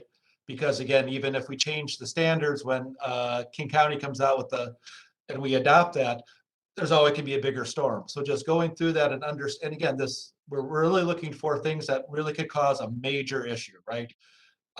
During a catastrophic event. So it's something we might want to keep on, forever, or like Evan would say, it might go away when we get better data. Yeah, and to be clear, I wanted to make sure I just understood the city's position. I wasn't providing comment either way. I just want to make sure I understood. So we'll pretty much be going through every 5 years. We'll be updating our stormwater standards as a new manual comes up. They're pretty much lining it up that every 5 years we're going to have a new manual that we'll have to amend our code and update our standards and all that. And so, that will take that every 5 years as a complete review of where our code's at and where we can be improving. Great, thanks, you too. All right, next we have Don McWilliams. Don, please go ahead. So Nancy, you addressed my questions around likelihood and consequence of failure. Thank you for asking those. Evan, I do have a question regarding the NPDES permit and the requirement to update your standards. You're saying you're waiting 1 to 2 years for King County standards, but Ecology says that we have to do it this year. So I don't use King County standards. So can you help me with that a little bit? Yeah, we use ecology standards as well. And so what that slide is saying is we're hoping to get that rainfall data in 1 to 2 years that we can then maybe use for our detention standards. And so, but as of right now, no, we will adopt this code by June 30th, 2022. So, but yeah, I wasn't able to talk about that because we're trying to just concentrate on these kind of where we can go above and beyond the permit requirements. But yeah, no, that King County data does not affect the current deadline of the permit for these standards. Thank you for that. Yeah. Appreciate that. Don, that's it? Okay, we'll move on to Joy Lewis. Joy, please go ahead. Chair Davidson, I have a comment, not a question. Are you ready for that? Any more questions? Okay, I'm going to move on. Go ahead, Joy. We're into comment sections now. Thank you, Commissioner Joy Lewis for PPC. I want to echo that it's completely reasonable to be able to wait for the new standards as needed from the manual from King County. But I do want to point out that I think it would be a good work item in the next 2 years while we're waiting to really create a framework for ideals for regulations that we want to have, so we have an easy apples to apples comparison, so that when we get the King County manual, we can see how closely our community standards align to that, rather than waiting for the manual to come out and see, oh, do we want to adopt this in bulk? I think it would be nice to be able to have some internal staff review of kind of what we want to see and see if that kind of aligns when we do get that information. As far as the critical drainage review, I think the approach is really well laid out. I really appreciate that. And I think the analysis where we're lacking or, failing with review so we can see where we can go better and beyond the basic requirements is really necessary to be able to have that fine tooth comb of where we want to go above and beyond. So thank you very much. Okay, thank you. Now we have a comment from Jamie Finch. Jamie, please go ahead. Thanks, Nancy. Jamie Finch, Environmental Board. I generally support the direction that staff is taking. I think my one request for the next step was something that I'd sent an email, is just better understanding costs and any timelines associated with the critical drainage reviews as we move this further along. That would be, which I think is probably a part of what you would do at the next step anyways, but that would be really helpful to just help put this in context for what that would mean for anyone looking to go through a process. Thank you. Any other comments quickly? Seeing none, any other feedback Public Works needs from us? Evan, have you gotten what you needed from the two committees? I have, yes. Okay. Well, thank you all. This was a lengthy conversation about this and very much appreciate staff's great presentations and responding to the questions. It was fairly lengthy, but you did a great job getting us all on the same page and look forward to your next opportunity to bring this forward to us, which will be when, Evan, roughly? We are scheduled to come back again in May, Okay. as of right now. Great. Thank you very much. With Everybody. that, Gary, did you have something? Oh, thank you. Okay. Thank you all for all your participation. I'm going to encourage PPC to stay on for the neighborhood meetings and checklists because I know that ultimately go to you. But if you choose to go off at this time, you're more than welcome to. We've really appreciated the opportunity to interact with you and look forward to meeting with you tomorrow night. Thank you. With that, I'm going to turn this over to our next agenda item, which is neighborhood meetings and checklist, and will be presented by Lucy Sloman, the Planning Manager, and Minnie, the Director of Community Planning and Development. Please go ahead. Good evening. I am going to share my screen.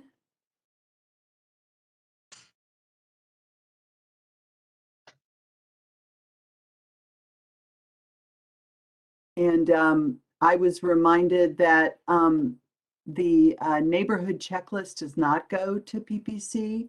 So you are, again, more than welcome to stay for curiosity.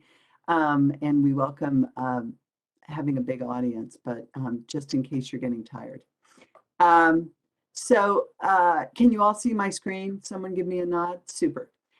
You will notice that what is up on your screen has the date of August 11, 2021. And that's because it is the presentation deck that we used last year when we came to you, with a few slides added from the memo that you received. And the reason we're doing that is, much of this is about orientation to the same kinds of things that we began discussing last August.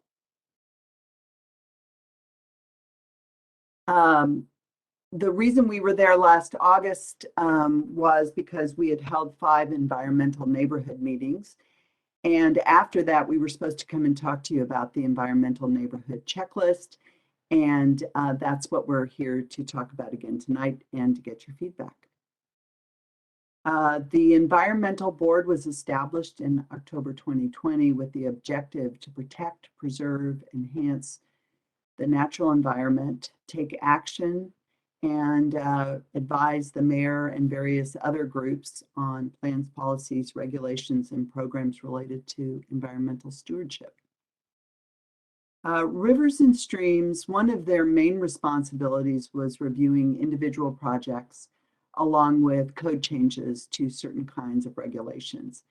The Environmental Board is not reviewing individual projects, but you are looking at the same kinds of policy and plan code changes, but even more importantly, policy and plan implications from the projects. The review is really limited to level 2 or higher land use permits with critical area studies. So the purpose of the meeting, the environmental neighborhood meeting, was to give the community an opportunity to understand the proposal and to provide thoughts and concerns before a decision was rendered. The kinds of permits, I think there are these 2 sort of buckets. Level 0 and 1 does not come to you, and you can see examples of those are building permits, signs, tree removal. Level 2 through 6 does go to these neighborhood meetings, and the results of those come to you. And I'm going to provide a little more information since that's so key to what we're doing. This is a chart that was in your memo. You'll notice that the word examiner is in red. The reason it is because it somehow disappeared and didn't end up in the memo, and I just wanted to note that correction. There are certain kinds of levels of permits, levels 2 through 5. Those are official land use permits. But we also have advisory meetings. There are 2 kinds that exist in code right now: neighborhood meetings and community conferences. These are advisory and happen early in the process. In particular, the one that we're talking about in association with the neighborhood meeting checklist is the neighborhood meeting. One thing that we mentioned in the memo and is not particularly related to why we're here tonight is that through the Title 18 update process, we're talking about consolidating the various advisory meetings we have. And instead of having all these many varied types, having one kind so that the process is clearer, the submittal requirements are clearer. It just makes a lot more predictability because there's also a lot of variation within the city. So the other thing that we wanted to show through this chart is for the kinds of permits that could come to you because or could have to have an environmental neighborhood meeting because they have a critical area. Some are decided by staff, some are decided by a development commission, some are decided by a hearing examiner, others by council. So there's many decision makers that are involved with these kinds of permits. This slide has been used, this kind of crazy slide has been used since the very beginning. It was involved, it was used as part of the adoption process. And we used it last year when we were speaking with you. I think the part that we're really interested in is the part with this blue dashed box around it. But you can see that the kind of this two sorting components of this is, does it have critical areas or not? If it doesn't have critical areas, obviously it's not involved with this process. And if it does have critical areas, but it's a level 0 or 1, it is not involved with this process. So what we're talking about, projects with critical areas, level 2 and above, early in the process, once we get a critical area study that's been prepared by their consultant, we take it to a neighborhood environmental meeting. It will be peer reviewed. It may or may not have been peer reviewed before it goes to the neighborhood environmental meeting. Once we hold that meeting and hear from the public, then we continue working with the applicant to finalize the critical area studies and typically a staff report before it goes on to a decision maker. So the two tools that were attached to the agenda bill establishing the environmental board. One is the neighborhood meeting handout, which is prepared before the meeting to help the public get some context on the critical areas and understand the project. The other is the checklist, which is prepared after the meeting to summarize what happened at the meeting, but to also provide information to contribute to you advising on all these plans and policies to the various groups that look to you for that advice. These are the first 5 projects that came to you and that we talked about last year. And they were a variety of projects. That was a really just coincidental and wonderful thing that they were public and private. They were all 5 levels. They had the full range of critical areas, and we had a wide range of people who attended.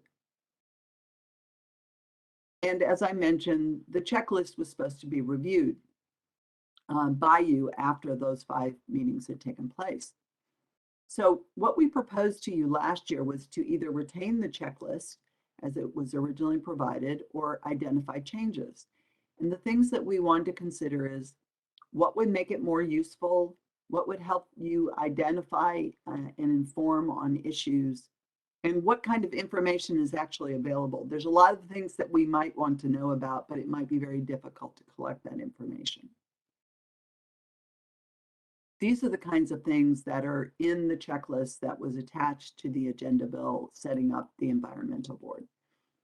Looking at wildlife habitat and corridors, controlling light and glare, impacts to scenic resources, projects in flood hazard areas, projects that would create vibrations and noise, and how the drainage related to the critical area. After hearing from you that really the disaggregated information that was in the 5 checklists that came to you last year didn't really help you see patterns, identify impacts, didn't provide the kind of information, high-level information that would help you.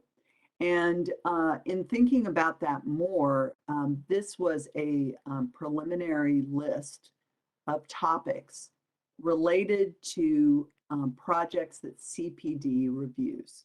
So there are other projects in the city that may impact critical areas, but the checklist is only related to projects that are going through CPD.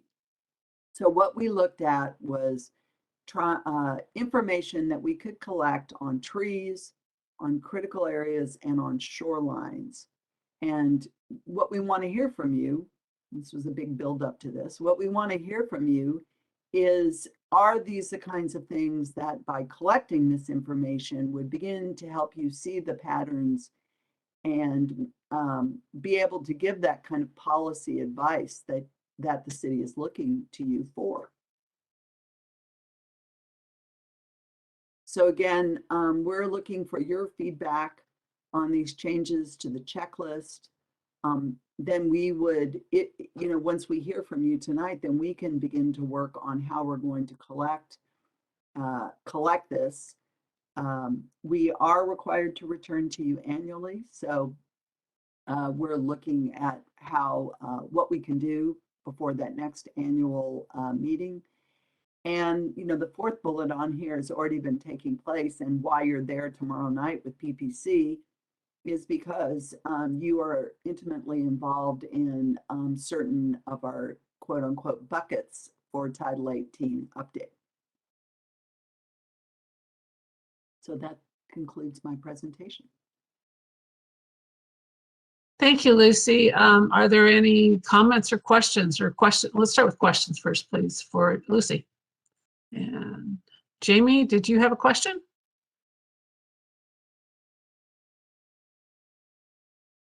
Jamie? I didn't have an immediate question. Other than the ones that I already had sent over, which I can cover. But yeah, I think I was just wanting to make sure I understood, because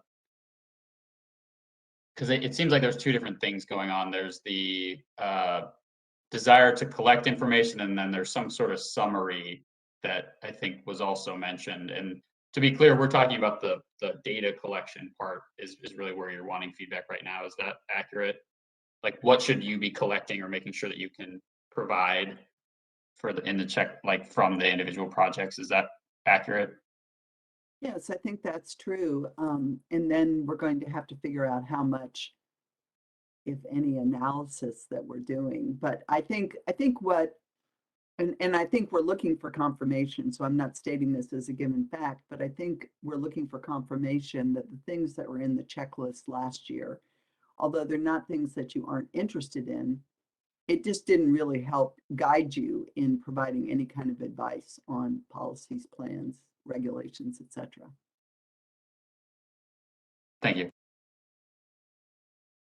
Are there any other comments from the Environmental Board or even PPC that are here? Don, go ahead, please. Don McWilliams. Lucy, I think my biggest comment was around the measuring of square feet of the critical areas, net gain or loss. I'm a statistics person, so I would find that very useful on a year-to-year basis to see that, just to kind of measure the performance of how we're doing. So did you feel that did or didn't appear in our list? I just want to make sure that I'm tracking what you're that we're meshing in terms of our understanding. To be honest, Lucy, I didn't go through your critical area or your checklist in detail, but yeah, just what I'm looking for is just kind of a high level summary. It doesn't have to be by project basis, just an annual summary of, it's kind of a how you doing report type of thing. Okay, thank you. Joy Lewis, go ahead. You can join on in.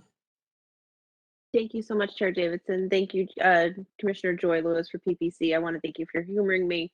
I come at this from the perspective of somebody who worked to help create your board and somebody who was actively involved in this very step right now of having this review of how we triggered it. We advocated for it, the public advocated for it. And my broad stroke comment is that what I want to make sure is that as you fine tune this checklist to be able to better use this tool for your for how you move forward, what I want to make sure is that as things are being taken out, that those things are coming out somewhere else. If the wording and how the information is coming to you is not helpful, then you're asking staff to be able to give you that information, that same thing, in a different way. What I caution against at this early stage right now is taking out what is currently existing and supplanting it with something else. Because you have an annual review opportunity, I encourage to have more building of your checklist right now in the process.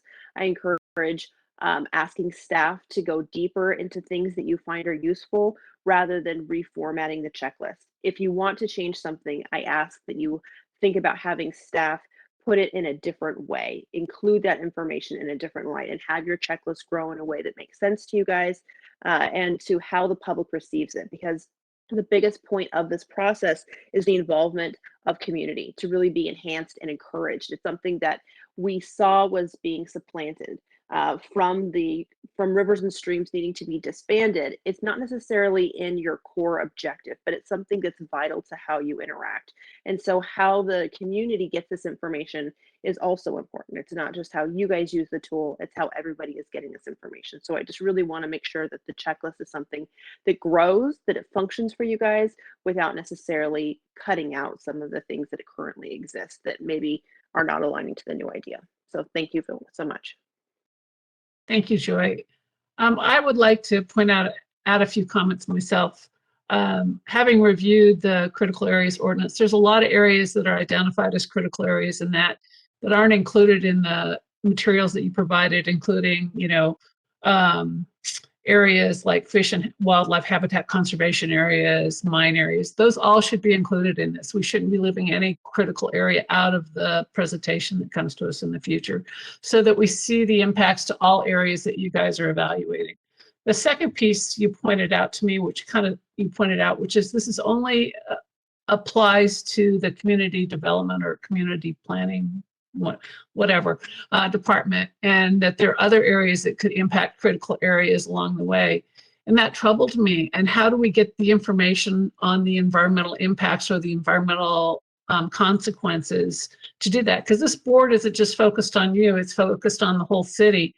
So it feels like we need to find a way to bring that in. And I know that's a big task for you, Lucy, but it's something I'm asking you or Minnie to raise to the administration to say, we feel like we have an obligation to look at this, not just for what's coming through your departments, but coming throughout the city, so that we are looking at an overall picture. And how can we do that? And of course, that probably might fall on Stacy. But anyway, I just think we need to be looking at the whole picture when this is presented to us, not just the pieces, though the bulk of it, I'm sure, will come through you. Those are my comments. Any other comments from the environmental board? Nancy, I had a comment, if I can. Go ahead. Might have missed mine. Yeah. I think in general, I would echo what Nancy and Joy had said. I do want to make sure that we're not losing access to data just because of the format previously not necessarily being the right way for us to really get the right information, and ensuring that a lot of the critical area information, a lot of the other policy topics that we might be capturing information that would help us make decisions on in the future, that we're not cutting those out too early. And so I think it would be really helpful to understand if there are things that are too difficult to get on a project level, that we should have that conversation. But otherwise, it would be great to have it tracked. And I do think one of the most important things for the environmental board is, how do we report on that data in a way that at the end of the year, we can see how people are using different incentives, how people are using different options in the code. Those are the types of things that I really hope that we'll be able to use this data. Like, I see this, like I was saying before, as a data collection tool and a really valuable tool for not only the public to have information on how people are using the existing code, but really for us to help make policy decisions in the future. So I do think the reportability of it is really important. And then I also think that as we look out and we look at the different code updates that we'll have year, 2 years out, I'm glad that we have a year annual review, because there may be new questions that come up that we need to make sure we get feedback on. But I do want to make sure we don't lose the data that we have the data collection side, we figure out what we really want to make sure we have on that. And then we also, and I don't know if it's a separate thing that we work with Stacy on, but the reporting side and how we access that data is also similarly really important in my mind. Thank you. Any other comments from environmental board meeting members, excuse me? Okay, go ahead, Lucy. Oh, go ahead, Minnie. I was just going to summarize to just make sure this is what we're going to do based on the feedback today. We'll keep the data collection that we already have for at least 2022. Once the new critical area code is updated, we'll kind of align a few more things that like the fish and wildlife corridors and other things for 2023. But for 2022, the data collection will be there. Based on what's already there, we'll look at synthesizing and summarizing that information in a more collective way, because in the past we gave you project by project, but we will do some cumulative analysis of that and present that to you for this year. And then I think the other thing I heard was perhaps a more not just the impacts, but enhancements that, for instance, the Green Issaquah program does. So when we talked about CP, community planning and development versus the other city programs, so that would be, I think they already report to the Parks Board of the number of trees planted, the number of mitigation areas done. So we can pull, we can work with Stacy to work with Parks Department to pull some of the information, but and focus on the permit side, which is more of the, what projects were built that had wetlands on the property or the streams and things of that nature. So we can work on synthesizing the information as a cover to but we'll keep the checklist the same for at least this year. Is that the right understand? Did I hear you all correctly? Yes, I think that's what I heard as well. Any other comments? Well, it sounds like a great summary. Okay. Lucy, did you have something you wanted to add? I think the only thing that I was noting while listening to you all is, the previous or the current checklist is very qualitative. And I think what we heard from you all last year and in trying to put this list together was to try and have quantitative information. And what we're hearing is you want to maintain both. You want both qualitative and quantitative collection and some synthesis of that. And really just wanted to confirm that perception that I had in listening to the comments this evening. I would agree with your summary there, Lucy. I think we are looking for both sides of this. So anyway, so we can report back and at least acknowledge what we've done and what we've accomplished. So with that, I think we're going to close out the discussion on neighborhood meetings and the checklist and move on to the next portion of this, which is reports. And thank you very much, Lucy and Minnie, for joining us. You're welcome to stay always, as is PPC. And we're going to move on to the environmental board calendar. Go ahead, Stacy. Thank you, Nancy. I know we're running late, so I will be brief. I did just want to note that at the very end of tonight's packet is the updated calendar. We had to make a few adjustments due to some meetings running over and having to adjust agenda topics. And then there's also a number of timelines that the city is operating under that we've had to add some extra meetings to ensure that there was sufficient time for environmental board feedback. So please do take a note of those changes to the agenda. I've highlighted them, and particularly the 2 additional meetings for April. One will be for input on the Transportation Improvement Plan on April 5th, and then a joint meeting with PPC and Parks on the 7th to talk about Title 18 tree canopy. So I know we're cramming in a lot in April and just really want to appreciate all of your time and all of your feedback that's going into the city processes. I have a couple other updates, Nancy, if it's okay to walk through those next. Go ahead, Stacy. Great, thank you. So in terms of in-person meetings, no update on that. Just to note that council did do a hybrid meeting earlier this week. I have heard that we anticipate continuing to have our meetings virtually through at least May, but no definitive date on when we might move to in-person, but I will keep everyone updated, as I'm sure folks are anxious to meet in person as soon as it is possible and safe to do so. I wanted, Anne, did you have a question? No, Anne does. Go ahead, Anne. Can we vote on that? Because maybe some of us don't really want to meet in person. So rather than just assuming, maybe we could take a vote. Yeah, my understanding is there will be some discussions with the boards and commissions about going back in person and whether there'll be allowance for board commission members to attend virtually, or if it'll be expected in person once we transition there, and the public will be allowed to attend virtually. I think there's a lot more discussion to happen there, but I will bring that information to you and determine if we can, make that decision as a board, how to move forward. Cool. Yeah, definitely hear the concern. So we are the environmental board, and it saves on gas too. Yes, thank you.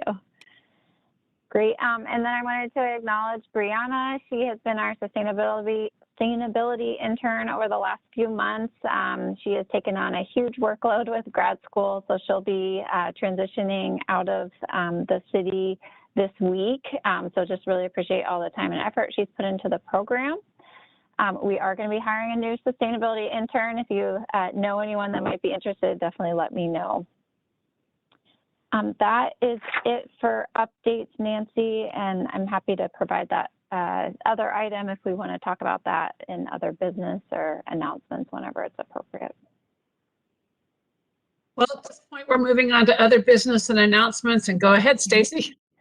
All right, thank you. So we have heard an interest in ensuring that we capture the Environmental Board's Title 18 comments as a package to present them to City Council. After several internal discussions, meeting with Nancy and Jamie, we've determined a process that we think would meet that need, as well as some tight timelines we're working under. The process that we are proposing is that I would prepare a letter on behalf of the Environmental Board in which I would summarize the board's comments, concerns, feedback on Title 18 from both our February 24th as well as tomorrow night's meeting. I would package up that letter, really just pulling directly from the meeting summaries so that that letter could be presented to PPC as well as City Council. The one challenge with this is that there wouldn't be a chance for this letter to come to one of our board meetings for an approval. So instead, I would need to be authorized tonight by you all to go ahead and develop that letter. I would send it out to you on Monday for review of any major errors that needed to be fixed before it went into the PPC packet next Thursday. And then from there, it would go on to council for their meeting at the end of the month on Title 18. So Nancy, I guess what I'm asking in the board tonight is for authorization to prepare that letter on behalf of the board. Again, I would just be taking those comments that are already captured in our meeting summaries or from tomorrow night's discussion and packaging them for PPC and City Council. Okay, thank you, Stacy. And I guess I just want to point out why this came up in establishing the board. One of the sections of it identifies that the duties and responsibilities of the board is to establish formal board written statements or reports to document the board's recommendations on items that they review and accompany these items throughout the various approval processes. That then allows, the rest of it says it allows like PPC and the City Council to hear from us and to take into consideration our comments and recommendations. So after talking it over with Jamie and Stacy, and I know Stacy's been doing a lot of work internally to try and figure this one out, this was the best approach we felt we could get to on the quickly moving Title 18 critical areas and other pieces that are going forward. So that's kind of why we're doing this, is we need to get our voice in front of PPC in a written way and also in front of the City Council. So with that, are there any comments on the proposal that Stacy has put forward on how to do this? Seeing none, I would like a thumbs up from everybody if you would like us to move forward and prepare this as Stacy had stated. Okay, you've got approval from all of us. We're going to move forward with that process. I hope that helps. Great, thanks. I think we have one more comment, and I think, or report, and that would be from Jamie. Jamie, do you want to go ahead? Thanks, Nancy. Jamie speaking. Yeah, I just wanted to provide an update on the Community Capital Finance Task Force. So on Monday night, Cynthia and myself presented to City Council.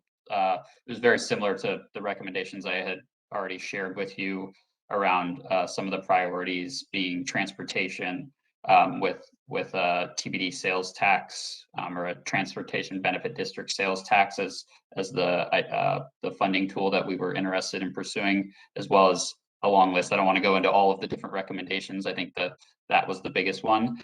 Those recommendations were accepted by City Council. That just means they're taking it into consideration as they figure out next steps for whatever might come next. And I think there will be more details shared on that. I do think some of the areas that we'll just want to make sure we stay engaged on is how transportation or other revenue tools that might come about, how they might be used for things like the climate action plan or other things that might be relevant to some of the goals that our team has. But that's just the update. If you want more information, the agenda packet from Monday night has a very high level summary. I don't want to talk through all of them, but that would probably be the quickest way to get up to speed on what all the recommendations coming out of that task force were. Yeah, if anyone has any questions, happy to go deeper, but that would probably be the easiest way to get an initial look. Thank you. Thank you, Jamie. Any questions for Jamie? Seeing none, is there any other business to come before the Environmental Board? Well, thank you all for your patience. We went a little long tonight. It's 8:46 as we conclude, and I want to remind you we have a very lengthy meeting tomorrow night with PPC to talk about the critical areas piece. So happy reading and have a good evening, and see you all tomorrow. Good night. Thank you. Thanks, everybody. Thanks, everyone. Good night. Thank you.